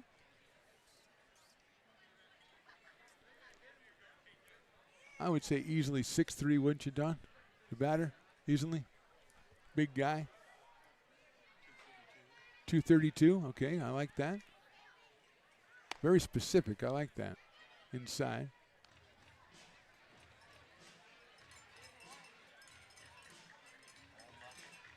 Well, I'm not going to go that far to say all muscle. I mean, yeah, he's well put together. I'm not going to go crazy over here. There's a chopper right out in front of the plate. Waiting for it is Raddick. Dawson overhands it to first for the out. Got to see that. You don't see that every day. We go to the bottom of the 6th. Potters 6 and the Giants nothing. American River College is a top-tier community college sports program that provides student athletes with the opportunity to thrive both athletically and academically. ARC Athletics is currently ranked 5th in the state and 2nd in Northern California. With over 19 sports programs, our athletes compete with the region's best athletes. Our diverse and dedicated coaching staff helps athletes develop the skills necessary to compete at the next level. Start your community college athletics journey with us. American River College, Sacramento's best athletic program. Go Beavers.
Gavin Day back out on the mound for the Marysville Giants. He'll face Chaz McNeilis, then Mason Belding and Ryan Jackson here in the bottom of inning number 6. Popped up right behind us. McNeilis applied to center, popped to third. He is 0 for 2 in this one. Came in at 208 with 7 runs batted in. Out of Las Vegas, Nevada.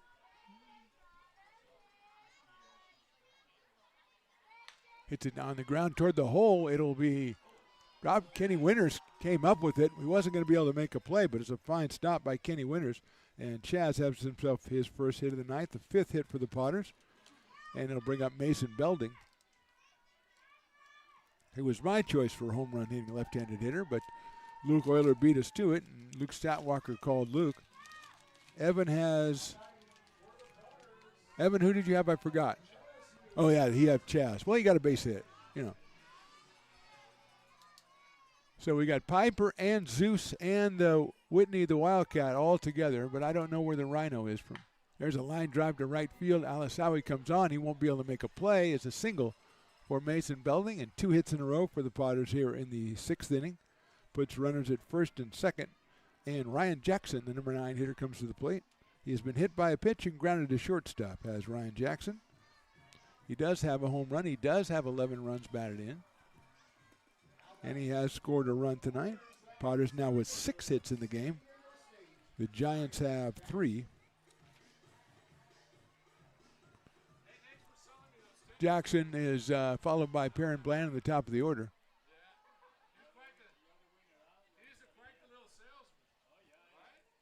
Nice pitch, drops in there for a strike. 0-1.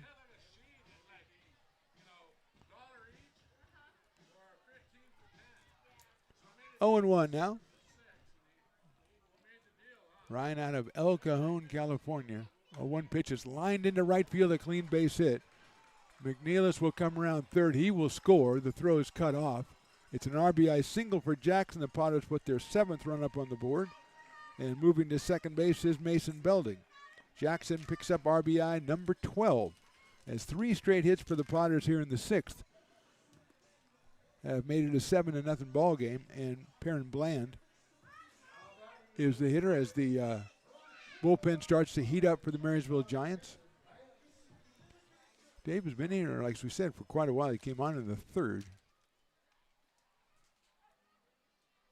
Bland takes the strike on the outside corner, 0-1. Perrin has walked, singled, and grounded to third.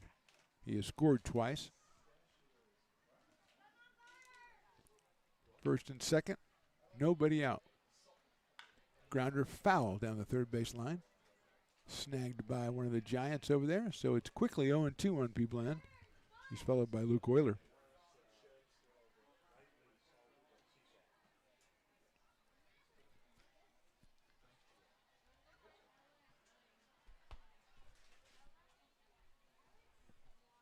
Oh, 2 coming up. Sails up high, 1-2. Asa Martinez behind the plate for the Marysville Giants. Millen at third, Winters at short, Beck at second, Fox at first. Barra, Lindsay, and Al Hassawi in the outfield. And Gavin Dabe on the mound. 1-2 pitch down low. Nice block by Martinez, 2-2.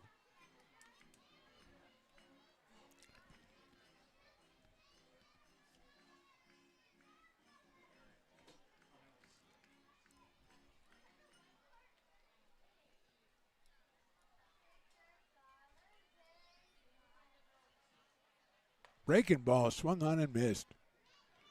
Came in with the off speed, did Dabe, and got himself a strikeout. That, I believe, is his first strikeout. And with 1 out, Luke Euler, who hit a home run his last time up, will come to the plate. Luke singled, walked, and homered. He has scored 3 times.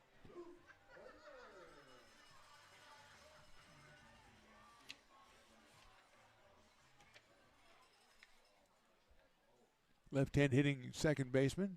That's a wild pitch all the way back to the backstop. Martinez with a tremendous retrieval. His throw to third is not in time.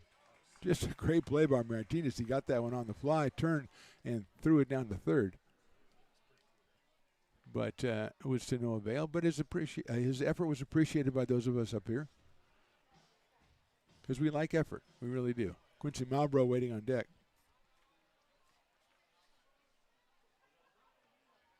Euler swings and misses.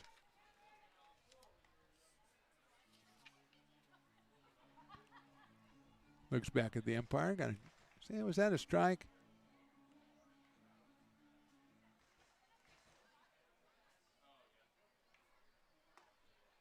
There's call strike 2.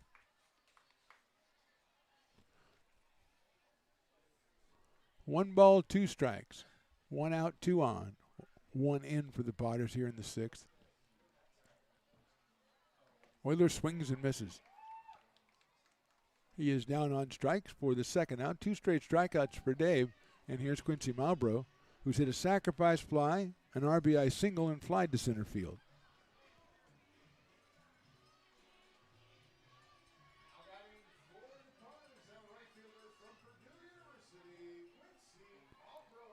So Quincy comes up here right at 500 with 17 runs batted in and takes high. He's got a chance to take the team lead if he can plate one or both of these runners, Belding at third and Jackson at second.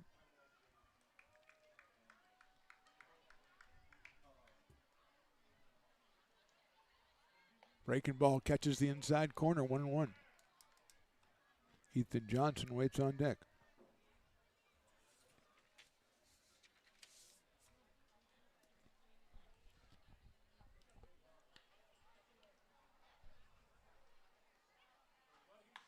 Hit to the left of second baseman Beck. He's got it. Over to first. That's a nice play by Beck at second base. Potters score 1, but Dave shuts him down. After that, we go to the 7th inning. Potters on top 7-0.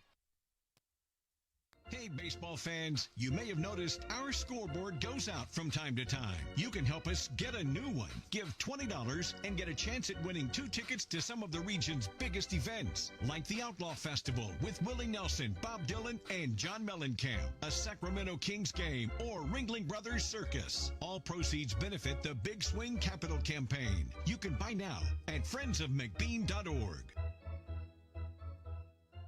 Hey everyone, this is Alex with the Downtown Lincoln Association. We're super excited to kick off Lincoln Loves Local, a new campaign designed to spotlight amazing businesses that make Lincoln so unique. We partnered with Dalila from UN Social Agency to create short, high-quality videos that help boost your visibility and reach right here in the Lincoln community. Each video will be shared on DLA's social media and newsletter, making it easy for locals to discover and support your business. So let's celebrate what makes Lincoln special together. Lincoln provides all the charm of a small town, yet still provides access to excellent local medical care. At Lincoln Urgent Care, you can find expert services and a compassionate staff available 7 days a week. A friendly front desk staff will welcome you when you come into our brand new facility. Your wait time will be minimal at our walk-in clinic, unlike the emergency room. From broken bones and lacerations to allergies, flu shots, and illnesses, we treat a variety of urgent medical conditions. What sets us apart is not just our central location in Lincoln, but the convenience of our extended hours, including weekends. We've become Lincoln's first choice for urgent care because we treat patients of all ages for a variety of conditions and take most insurances. We're proud to be an approved provider for veterans and welcome in our military patients. From our family to yours, we're here when you need us.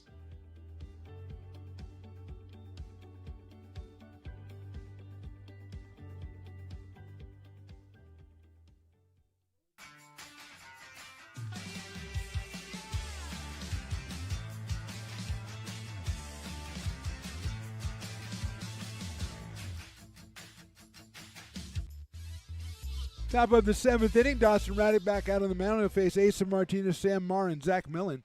4, 5, and 6 for the Giants. Swing and a miss by Martinez, who's flied to right and grounded to short. Quincy Malbrough out in right field, and Brady Dobson has taken over for him. So the young man from Stockton, California, will take over alongside Ryan Jackson in center and Chaz McNeilis in left. Martinez down the third baseline, backhanded by Miller. Strong throw in the dirt. Can't get it at first base, and he's safe. Good try by Belding over there, but it will be an error on the throw, although it was a long throw by Shane Miller. Mason almost comes up with it. Martinez is on for the first time tonight, and here is Sam Marr. The DH has grounded to third and grounded to short so far tonight. Gerald Hansen went the first 5, gave up 2 hits and struck out 6. Dawson Raddick was a 1 hit in the 6th inning, and now he is on here in the 7th. As I think there's activity in the bullpen for the Potters as Raddick delivers a strike.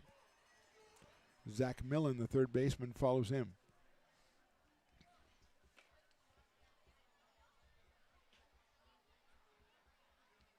0-1 on Sam.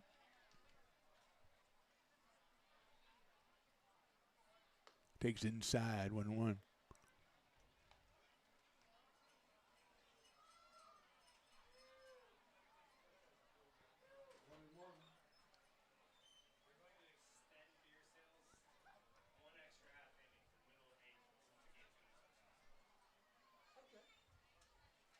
Swing and a miss. 1-2. Matt Lindgren saying they're going to extend beer sales to the middle of the 8th inning. This is unprecedented. Yes, I agree with you, Evan, because the game is moving along, and so you don't say that. Chopper, third base, handled, guns to second for 1, and on the transfer couldn't make the throw. But Miller went the short route, got Martinez, forced him at second. The fielder's choice will put Sam Marr on at first and bring up Zach Millen, who is very happy, is Zach, that Gerald Hansen's out of the game. His first time up, he had a line drive off Hansen's leg, and Gerald threw him out. His next time, he had a bullet up the middle, and Hansen just gloved it out of the air. So could have had 2 hits, didn't have any. As Curtis the Beer Man walks by, and he's obviously a local celebrity, takes a strike because he's Curtis the Beer Man.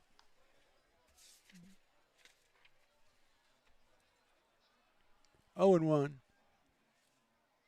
Zain Al-Hassawi to follow here with 1 out. He takes a little outside. So we got a Zach Millen and a Zain Al-Hassawi back to back.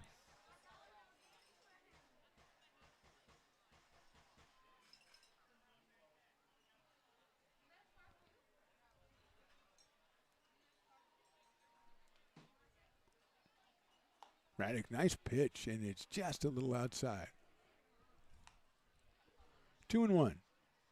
Tossing out of Gretna, Nebraska, and Reinhardt University, the Eagles. I don't know what city that Reinhardt University is in. I think Evan should have looked that up for me already. 2-1. Runner bluffs, doesn't go. It's outside. 3-1. See, as soon as he says that, Evan, a couple of balls, they get a base runner and stuff. Waleska, Georgia. Okay, I did not know that. Reinhardt University out of Waleska, Georgia. So you go from Gretna, Nebraska to Waleska, Georgia. Hey, see the world. You know what I mean? 3 balls, 1 strike. That's fouled off, so it's 3-2. Waleska, Georgia.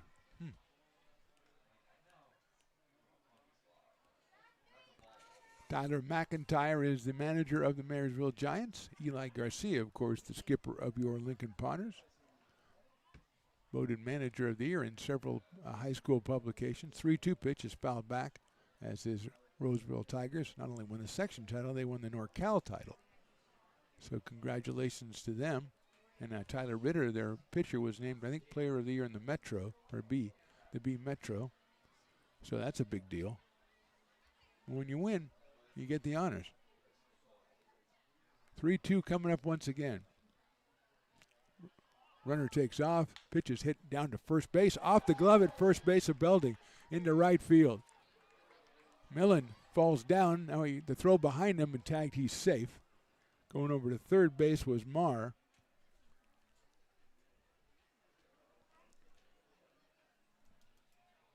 So first and third. Just 1 out, and Zain Al-Hassawi is coming up to the plate.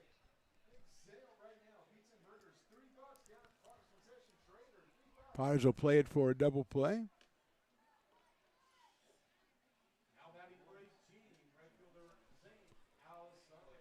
So Zain has struck out and doubled down the left field line. He is 1 for 2. He's up here for a chance to put the Giants on the board. And he hits it down the first base line, but that's foul.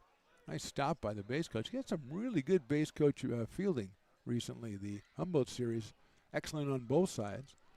And now a nice stab down there. 0-1 on Al-Hassawi. Jackson Barra follows him, or he's scheduled to anyway. Potter's playing for 2. That one's fouled back to the screen. Dawson says, I'm going to take care of this one myself. That's what he would say, though, as there is activity in the Potters' pen. A couple of misplays in this inning by the Potters defensively, really, to put runners at first and third.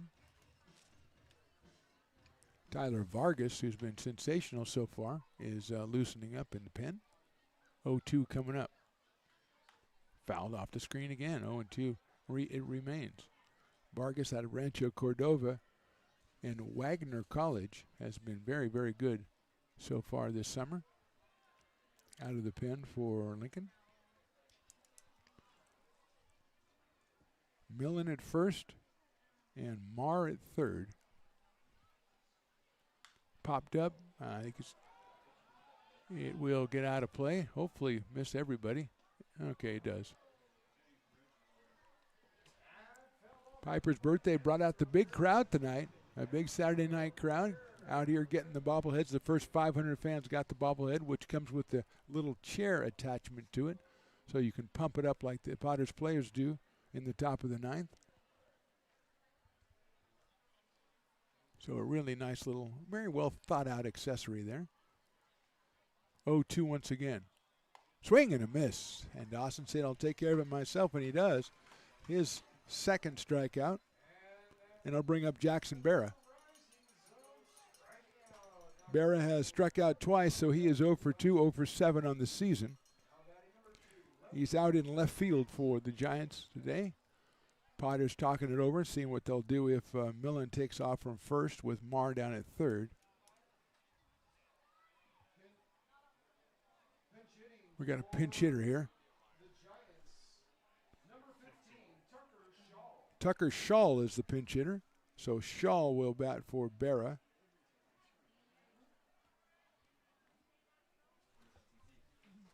So Tucker Shaw is the hitter, and he'll take a strike.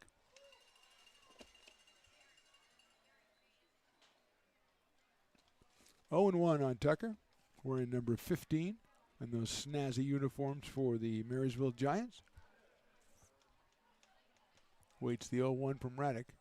Swings and misses. 0-2. Shaw steps out for a second. Says this batting thing isn't as easy as it looks. 0-2.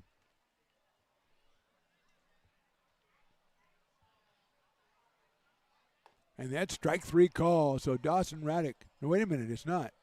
He backed up like he was getting room to do the pulling the power lawnmower cord and everything. 1-2. That was odd. If it's a ball, it's a ball. But he did the whole. He did.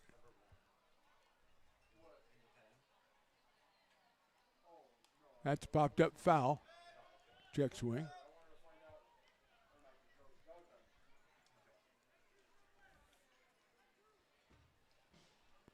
So it's 1-2. The umpire backed up to make room for to ring the guy up, and the whole field left. And then he didn't put up the hand. So there you go. Runners going. The ball's chopped down to third. Miller has it. On the run, the throw is true. And Dawson Raddick pitches himself out of it. Nothing happened in the 7th. Let's all stretch together as the Potters go to the bottom of the 7th on top 7-0. American River College is a top-tier community college sports program that provides student athletes with the opportunity to thrive both athletically and academically. ARC Athletics is currently ranked 5th in the state and 2nd in Northern California. With over 19 sports programs, our athletes compete with the region's best athletes. Our diverse and dedicated coaching staff helps athletes develop the skills necessary to compete at the next level. Start your community college athletics journey with us. American River College, Sacramento's best athletic program. Go Beavers.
Hey, baseball fans, you may have noticed our scoreboard goes out from time to time. You can help us get a new one. Give $20 and get a chance at winning 2 tickets to some of the region's biggest events, like the Outlaw Festival with Willie Nelson, Bob Dylan, and John Mellencamp, a Sacramento Kings game, or Ringling Brothers Circus. All proceeds benefit the Big Swing.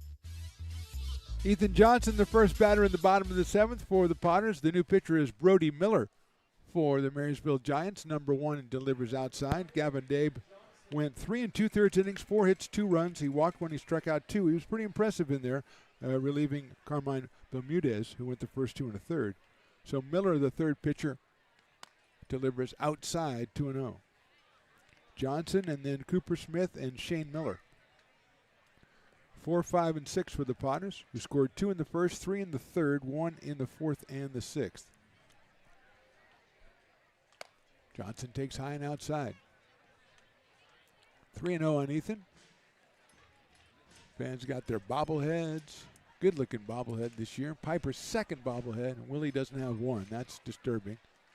I got one, so, you know. Popped up out of play. Well, Stones and I have one. It's not just mine. Although I have to give credit to whoever designed ours because he smoothed like 40 years off of me. And put me in the sitting position because according to the guy who designed it, that's all I ever see you do is sit down. So there you go. And that could have been anybody. Johnson fouls that one off.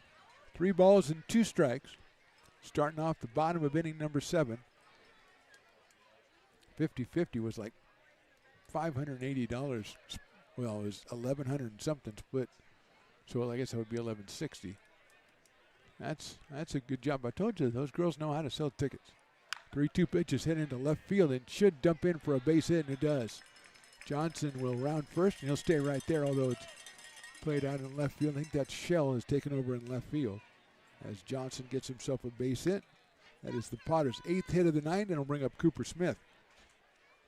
I thought Ethan hit a little more of a line drive, but it kind of just took a dive there in left field. So here's Cooper Smith, who's grounded to second, been hit by a pitch and grounded to second. So if he gets hit by a pitch, we know we got something here. We know we have a pattern emerging. Left-handed hitter out of Coeur d'Alene, Idaho. Takes a pitch high for a ball, 1-0.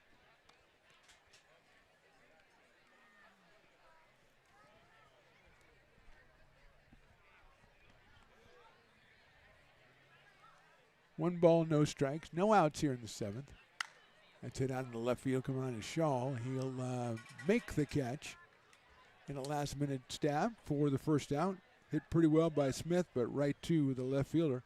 And Shane Miller, the third baseman, making his first appearance as a Potter. Or I think maybe he pinch hit one night, so maybe it's... Oh.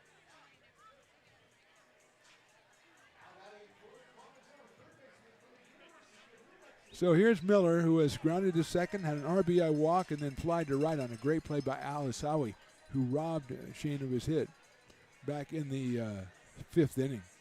Just a tremendous dive and catch by Zane in right field.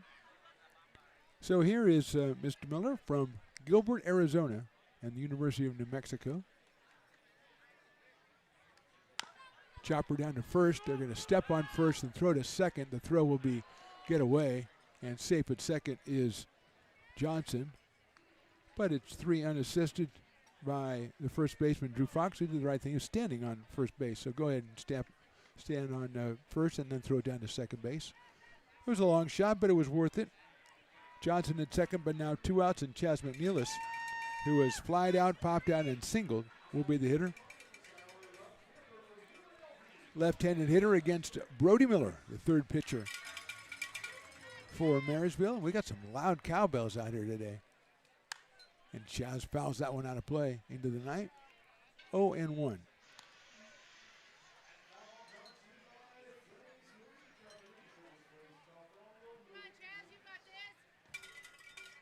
Oh, and 1.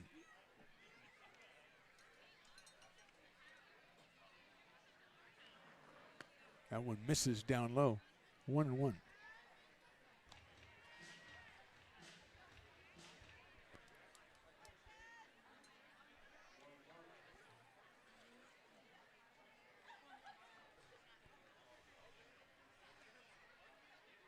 Johnson gets a little bit of a lead now. He's got a nice secondary lead off second.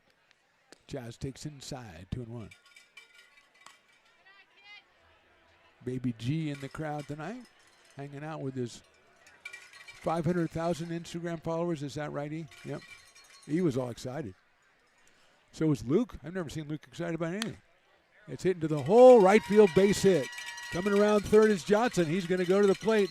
Alasawi's throw is cut off, and it's an RBI single for Chaz McNeilis, and the Potters lead it 8-0. That's his 8th RBI for Chaz. Put it right through between first and second past Drew Fox over at first base. And the Potters have scored here in the 7th inning to lead it 8-0. And it'll bring up Mason Belding. So Belding, who has fly to left, fly to right, and singled, 1 for 3 on the night, hitting .300 coming in with 6 runs batted in.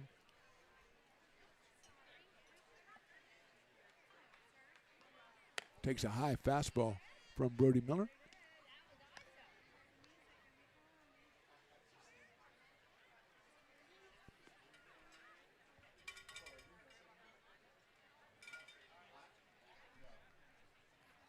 Hit high in the air to left center, hit pretty well. Shaw giving chase, and he makes the catch. Nice play out in left field to run that one down off the bat of Mason Belding, but the Potters do score one. We go to the 8th, and they're on top, 8-0.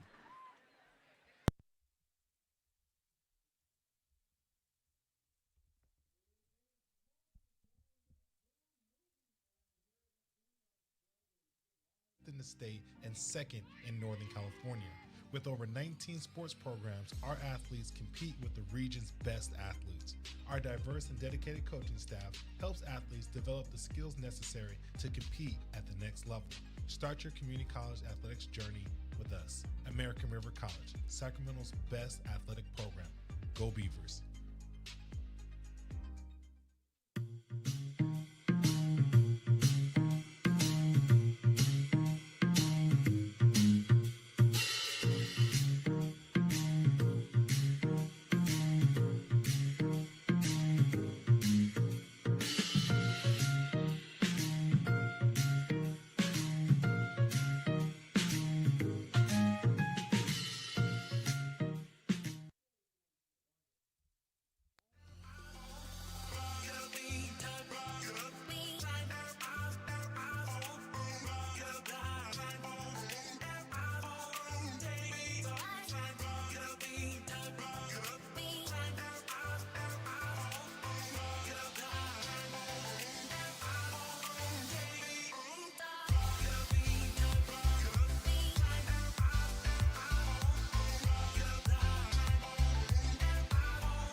Top of inning number 8. Potters on top of this one, 8-0.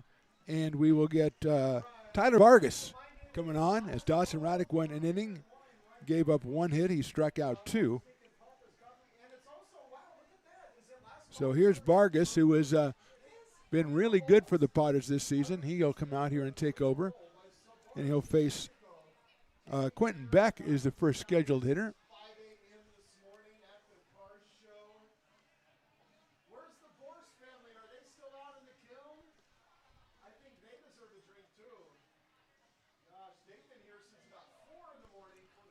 So here is Beck. He'll be followed by L.T. Lindsay and then Kenny Winters against Tyler Vargas. Beck has struck out twice.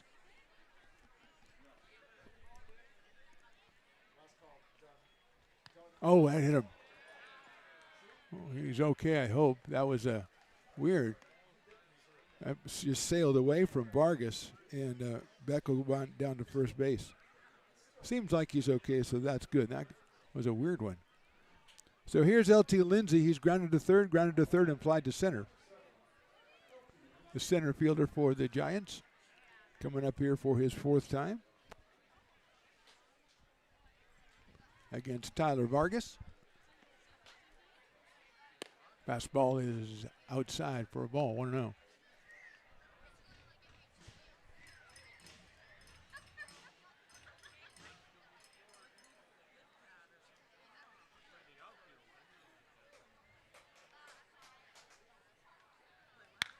That's a little blooper out towards short. Bland will handle it for the out.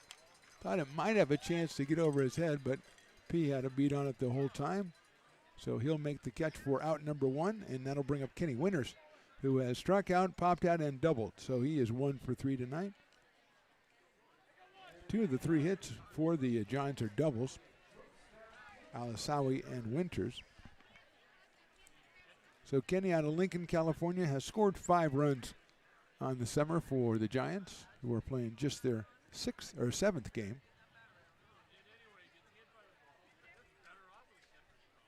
Vargas delivers a high fastball at 89. It's 1-0. Potters are playing their 19th game. This is their 19th home game. They don't go on the road until next Tuesday when they are at the Healdsburg Prune Packers. That gets away, and going back to the backstop, going to second base will be Quentin Beck. That'll be a pass ball. And a 2-ball, no-strike count now on Kenny Winters.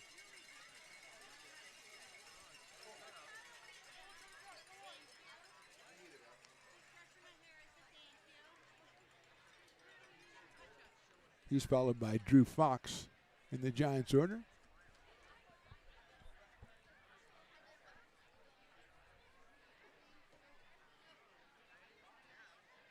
Fastball is inside, 3-0.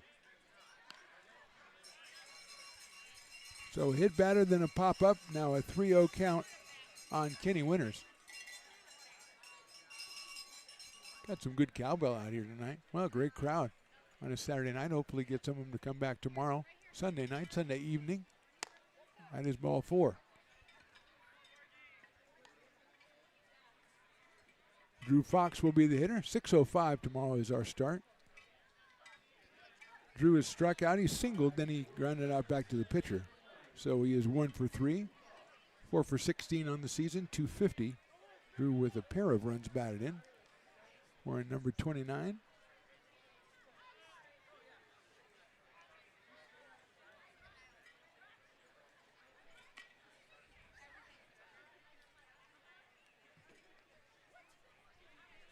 First and second, 1 out and a swing and a miss. Good fastball at 89 from Vargas. Asa Martinez in the on-deck circle. Potter's looking for the double play. Vargas thinking strikeout.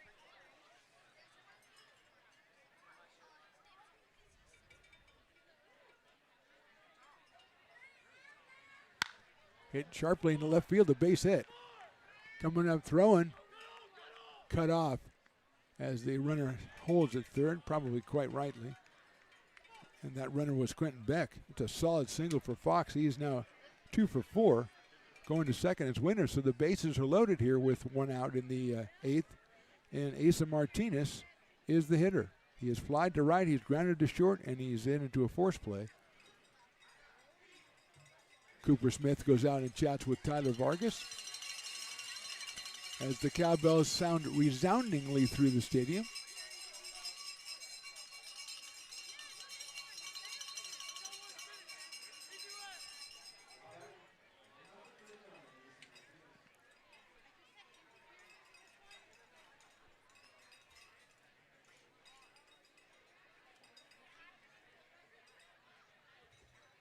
Check swing, did he go?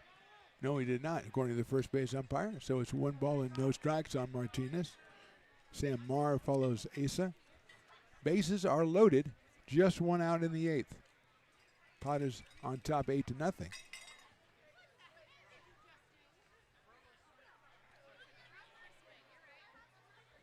Popped up Infield fly rule is called. Second baseman will make the play. That is Luke Euler. So Martinez is out. 2 away, base is still loaded, and Sam Marr is the hitter, the designated hitter. A couple of groundouts and a fielder's choice for Sam.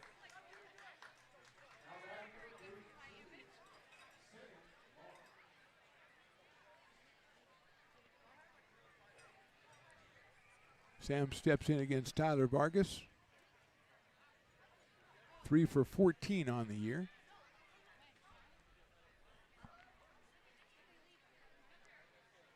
Vargas' first pitch gets away, and coming in from third, the throw will not be in time. Quentin Beck scores the run on the pass ball, and the Giants are on the board at 8-1. Moving up is Winters. Moving up is Fox.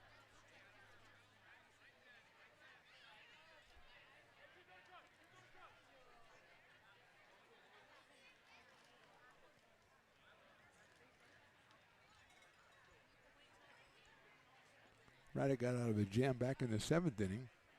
Left a couple on first and third. This time it looked like the Pods were going to strand him with the bases loaded. Chop around toward the hole. Miller has it.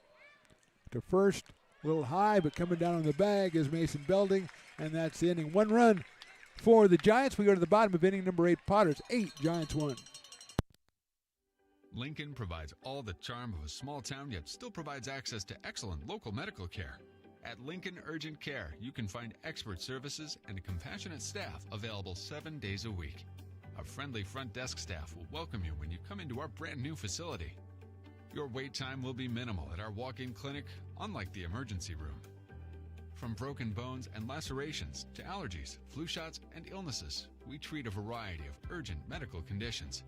What sets us apart is not just our central location in Lincoln, but the convenience of our extended hours, including weekends.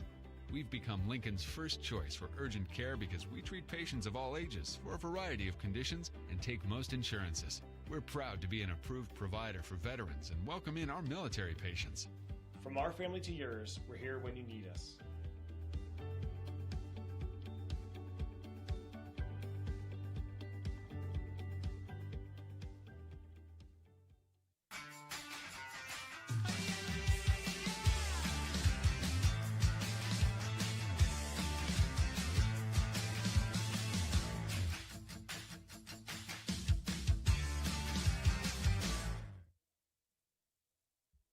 Fans want to keep restoring and renovating historic McBean Stadium? Now you can become a member of Friends of McBean. Annual membership start at $50.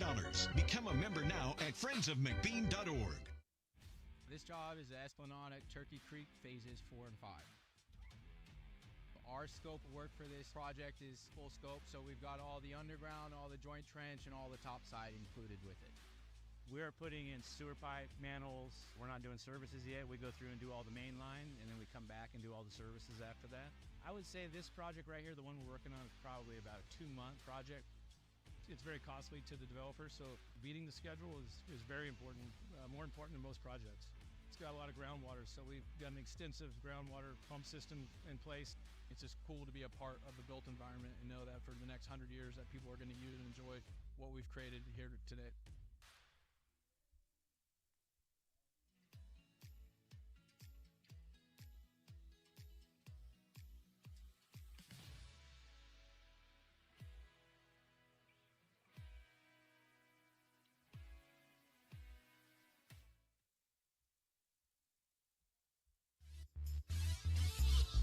Bottom of inning number 8, Lucas Snell out of Redding, California, is the pitcher, the 4th pitcher for the Marysville Giants. So Brody Miller won an inning, gave up a hit and 1 run. It was earned. No strikeouts or walks for Brody. So Ryan Jackson will start us off. He has been hit by a pitch, grounded out and singled.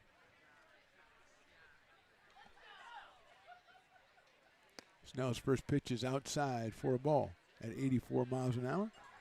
Jackson came in at 341, so officially he's 1 for 2 right now with an RBI. Perrin Bland is up next, and then Luke Euler. Sails outside, 2-0. Should mention that coming up 4th of July, of course, we will have a big game against the West Coast Kings at 6:05 with fireworks, and so hopefully you've already got your tickets. Because if you don't, you want to go on LincolnPotters.com and see if there's any left. But the night before that, if you wanted something mellow to do the night before the 4th of July, is movie night out here at McBean, and it is going to be Rookie of the Year. It'll be starting to show when it's dusk, but the gates will open at 6:30. That'll be July 3rd, Rookie of the Year, which is the one where the kid hurts his arm and then he gets like a bionic arm or something, and he throws really fast. At least that's what I heard. The kids like it. That's ball 4.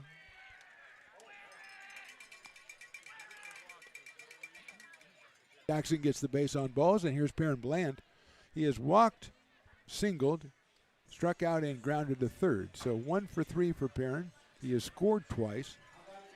Come to us out of Meridian, Mississippi with the Bland family, with Percy Bland III. He is Percy Bland IV. We call him P or Perrin. Throw back to first base is not going to be in time to get Ryan Jackson. The whole family out here for a little bit of a visit, which I think they extended. They were going to go back and they extended a day or two, so they can see tomorrow's game, hopefully. And then they can always come back if they want to. They're always welcome. Swing and a miss. Meridian, the sister city of Lincoln. So, obviously. Is that the birthday cake kettle corn? How is it, Max? Well, Max says birthday cake kettle corn, pretty good throw to first, and Jackson's back. 0-2 on P. Bland. Luke Euler next.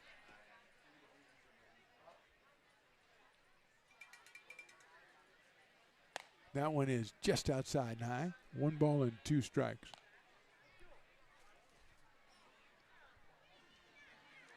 Is that Luke Statwalker doing actual work down there? Oh, that's gonna hurt his reputation. He can't be seen doing manual labor, carrying stuff. Breaking ball, slice foul over the dugout, over the VIP, past the Brick and Barrel Backyard Barbecue Bar and Grill, and it just wreaks havoc over there for everybody. Very good retention on the crowd here tonight. Not a lot of people leaving early. It's a beautiful night. Somebody just went out and got another hot dog. It's never too late to get a hot dog. 8th inning hot dogs. I think they put a special on pizza and hamburgers at $3. So you can go grab one of those right now if you're in the park. Or if you're just driving by, come on in, get yourself some pizza and burgers, get back in the car, go home. Not a bad idea. I think they'll let you in. I don't think you need a ticket. Now it's the 8th inning. See, I'm just here to take advantage of the food specials. I understand that. High fastball. Evens up the counter. Actually, is 3 balls and 2 strikes now on P.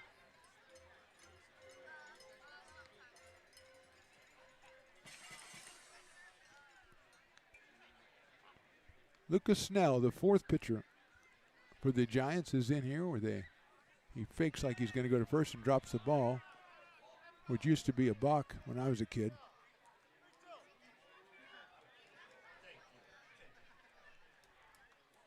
But if he's off the rubber, I think you can drop the ball. I don't think he had contact with the rubber, so because he had stepped off first and then dropped the ball.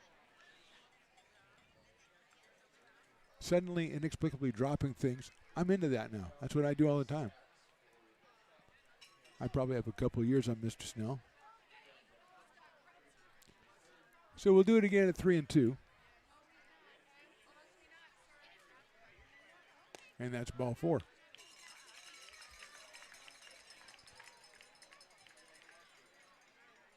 So a couple of walks to open up the bottom of the 8th for the Potters. Attendance tonight, 1,046. Very nice. Very well done. I tip my cap to all 1,046 of them. Looks like Luke Euler's the hitter. He's got 2 on. He's got nobody out. He hits a foul ball back to the screen. Noah Madsen, newly committed to Northern Kentucky University, is warming up in the bullpen. So they got the Northern Kentucky guy to start the game. They bring the other guy in to close the game. The Norse would be proud.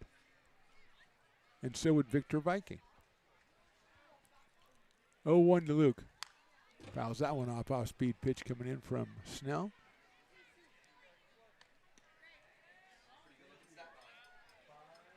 Oh and 2.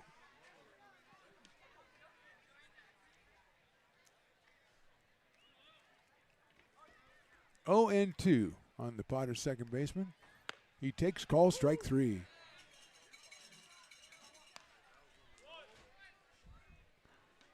One out, and here is Brady Dobson.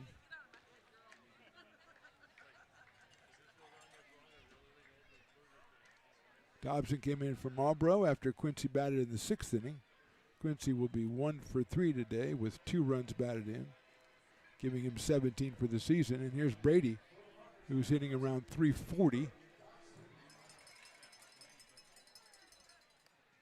Takes a ball.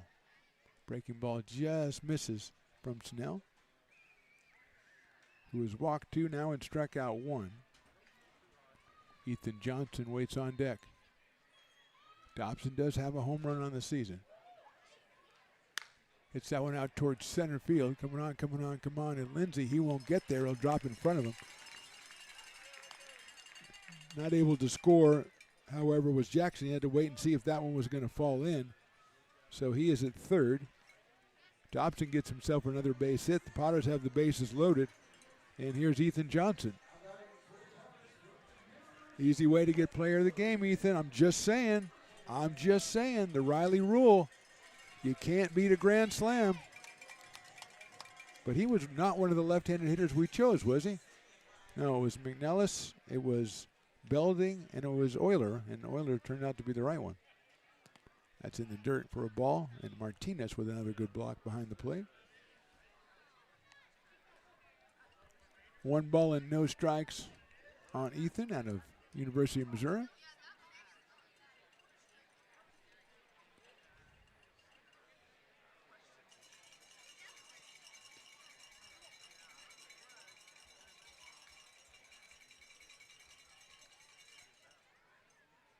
Line drive to shortstop, makes the catch for the out.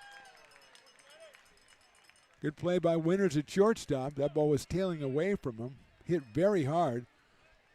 101 off the bat by Ethan Johnson, but velocity don't get you nowhere if there's a guy standing where the ball is. And that brings up Cooper Smith. Smith has grounded out twice and flied out and been hit by a pitch. He has the bases loaded.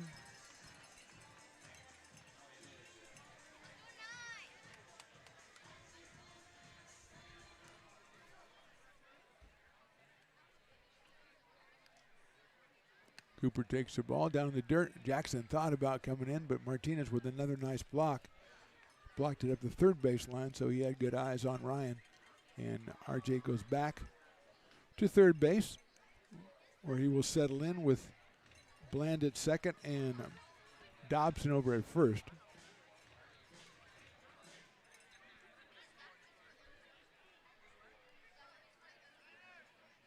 That one is in the dirt as well.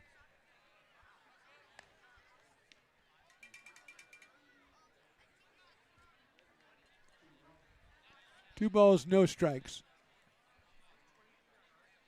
on Cooper Smith from Utah Tech University, and he'll take outside 3-0.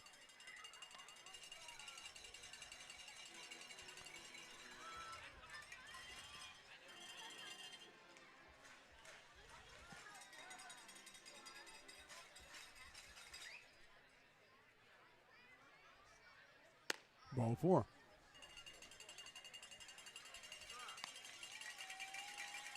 Smith picks up his 5th run batted on the season. Jackson scores the run for the Potters, who do the bases of just 1 hit. 3 base on balls and a single. And Shane Miller is the hitter. Shane Miller can make a backdoor bid. I'm just saying. Left-handed hitter. He has grounded to second, walked, flied to right, and grounded to first, and takes a strike. He has an RBI back in the 3rd inning when he walked with the bases loaded. Chaz McNelis on deck. 0-1. That is strike two. 83 from Snell, right down the pipe. 0-2 on Shane Miller out of Gilbert, Arizona. Goes to the University of New Mexico. Look out. That hits him. So Miller gets the painful RBI. Potter scored their second run, still just one hit in the inning. Dobson moves up, so does Smith, and that'll bring up Chaz McNeilis, who has a couple of singles and an RBI tonight. He's 2 for 4.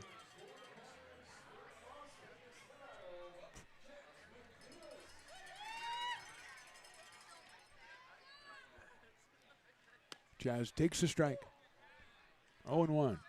Out of Las Vegas, Nevada, UNLV. Committed there a little bit earlier this summer. Came in with 7 runs batted in.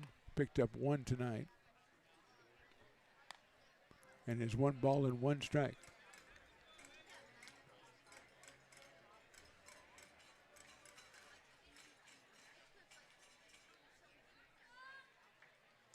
Takes that one low and outside. 2-1. Nobody warming up in the pen for the Giants. Potters had Noah Madsen up. He's probably ready by now. Chaz takes outside. 3-1.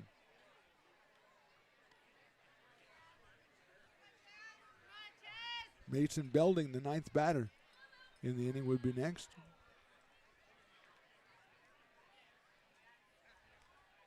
Breaking ball, strike. Full count.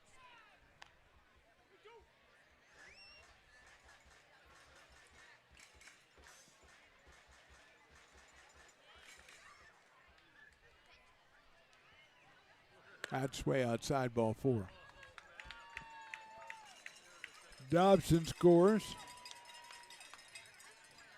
Chaz gets another RBI. 5th walk of the 4 walks and a hit batter in the inning, and Mason Belding, who would be the 9th batter in the inning. Manager comes out to talk to a pitcher, but he doesn't think he has anybody warm, so he's not going to just throw somebody in there.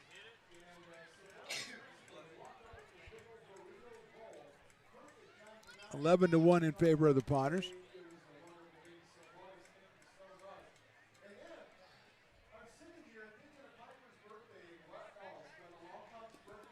So the meeting breaks up on the mound.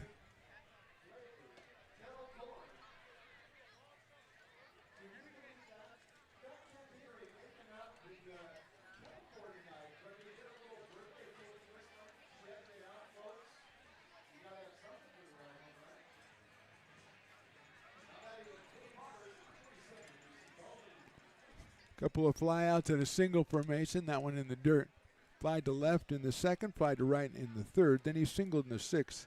Fly to left again in the 7th. A nice play out there by Shaw.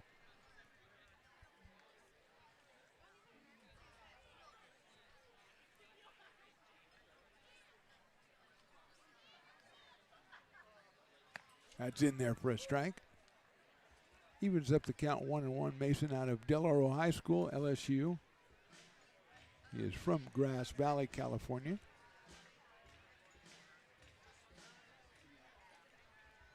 Has 6 runs batted in on the season. It's a ground ball down to first base, foul. So he is down 1 ball and 2 strikes. Cooper Smith is out at third. Shane Miller is over at second, and down at first is Chaz McNeilis.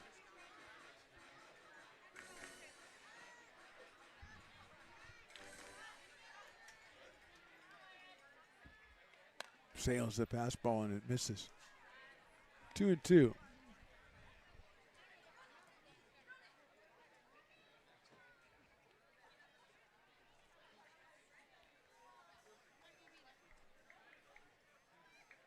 High fly ball hit well to center field. Lindsey going back and makes the catch out in front of the warning track. Potter scored 3 times. We go to the 9th. They're on top 11-1. Buy a personalized brick for you, your loved ones, or your business, and show everyone your commitment to Lincoln baseball. Framed and engraved by our own Lincoln High Ag program students, your brick will be featured on unique movable brick walls. Find your name in the stadium entrance for the 2024 and 2025 seasons. Then visit your brick in its permanent home inside the stadium. Bricks can be purchased here for $250. Get it now at friendsofmcbean.org. I'm Bill Spear, North Valley president of Five Star Bank. In a time when business can feel so uncertain, we're here for you every step of the way.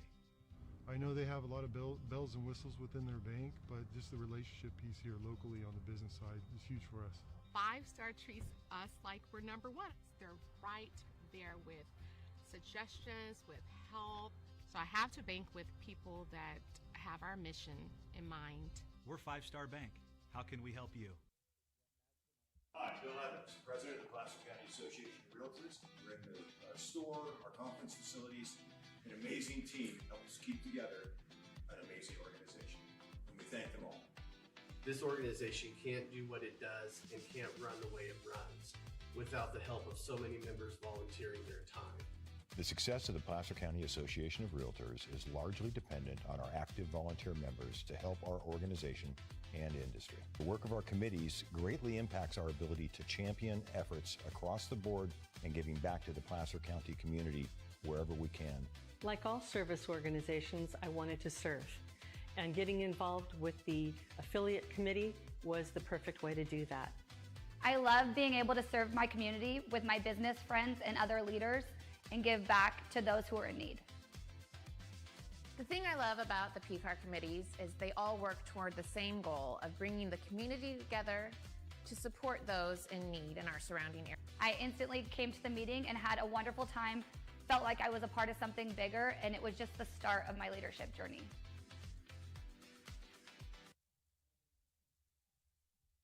Potters fans, want to keep restoring and renovating historic McBean Stadium? Now you can become a member of Friends of McBean. Annual membership start at $50. Become a member now at friendsofmcbean.org.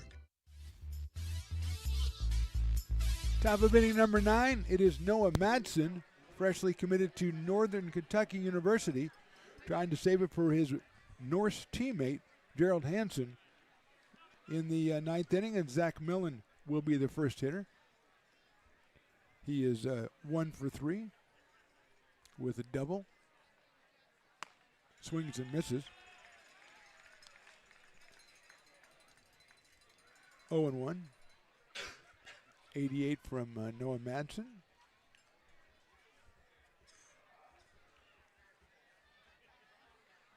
Outside, Zain Alisawi and then Tucker Shaw.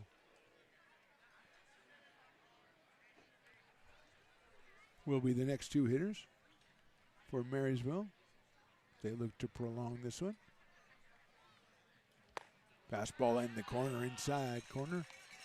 1-2. Millen actually had some tough luck. Gerald Hansen made some good defensive plays on the mound. Rob him a perhaps 2-base hit. Check swing, and that's a little outside. And then he came in and he reached his 3rd time on an error. So he is actually 0 for 3. Alisawi on deck is 1 for 3. Chopper foul down the first base line, and the coach, bobbles that one. He had such a good record going, too, down there. Well, that's going to show up in his coach fielding stats, his CFS's. 2-2. We'll do it again to Zach Millen. We're number 5 for the Marysville Giants. Watches that one just outside, 3-2. Umpire's actually been skating through this. Has not been a yell at the umpire type of game, so it's nice to hear a couple of cat calls, even though I think the pitch was probably outside. It's nice to just have, proving you're still alive in the top of the 9th by yelling at the umpire. I understand that. It's an American way of doing things. Swing and a miss. The ball gets away. Picked up and gunned down nicely by Cooper Smith. So Madsen gets the strikeout, and Cooper gets an assist. And Belding gets a put out, I suppose. Here's Zane Alisawi. Actually, I think we have a pinch hitter coming up here. Number 13, that'll be David Wenham. So David Wenham is the batter.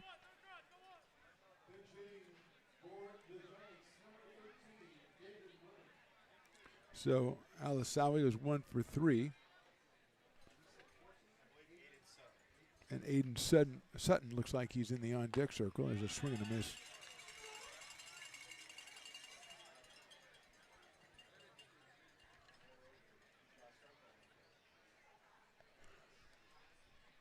So 0-1, and that's in the dirt.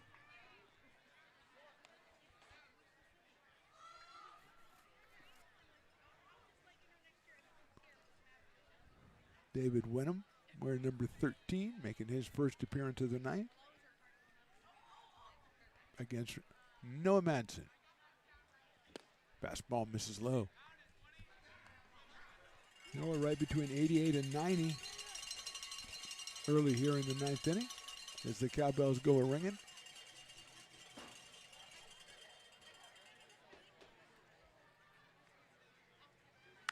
That's chopped right off the batter, so it's 2 balls and 2 strikes.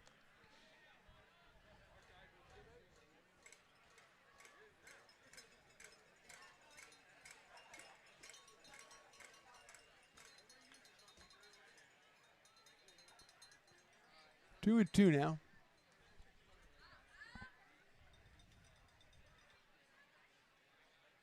Chopper back to the mound. Madsen gloves it, goes the 2/3 of the way to first, and flips it over to Belding for the second out. 2 outs, and the next pinch hitter will be Aiden Sutton.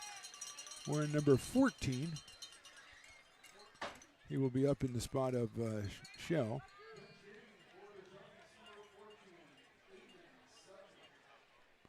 So Sutton has a couple of words with the newly departed David Wenham. And Sutton settles in for an at-bat here with 2 outs in the 9th inning. Madsen reached 90 on that last pitch.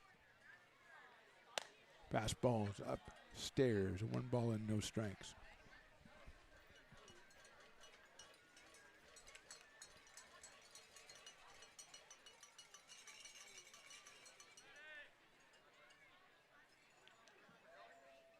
That's down low. 2-0. 4 hits tonight for the Marysville Giants.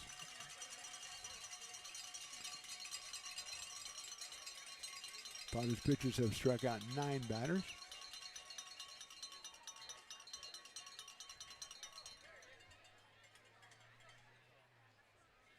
Swing and a miss, high fastball on the inside corner. 2-1.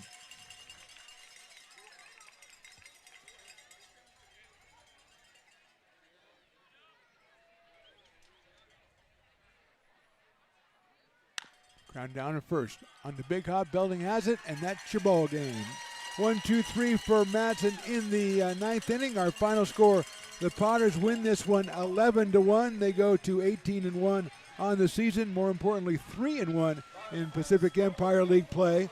The Potters and the Giants will do it again tomorrow, 6:05 right here from McBean Stadium. Join us. If you can't be out here, join us on Stone's Broadcast Networks or Lincoln Potters Baseball on YouTube. Reminder to subscribe to those. Like them and subscribe to them so you don't miss a Potters game. A lot of heroes tonight for the Potters. Luke Euler was 2 for 4, had a home run and scored 3 times, but can't escape Gerald Hansen, the left-hander from Northern Kentucky. 5 innings, 2 hits. He struck out 6, and he got his 2nd win of the summer. He is our player of the game. So, Mark the Phantom Low for Evan the Engineer, we say thank you very much for watching. We will see you tomorrow.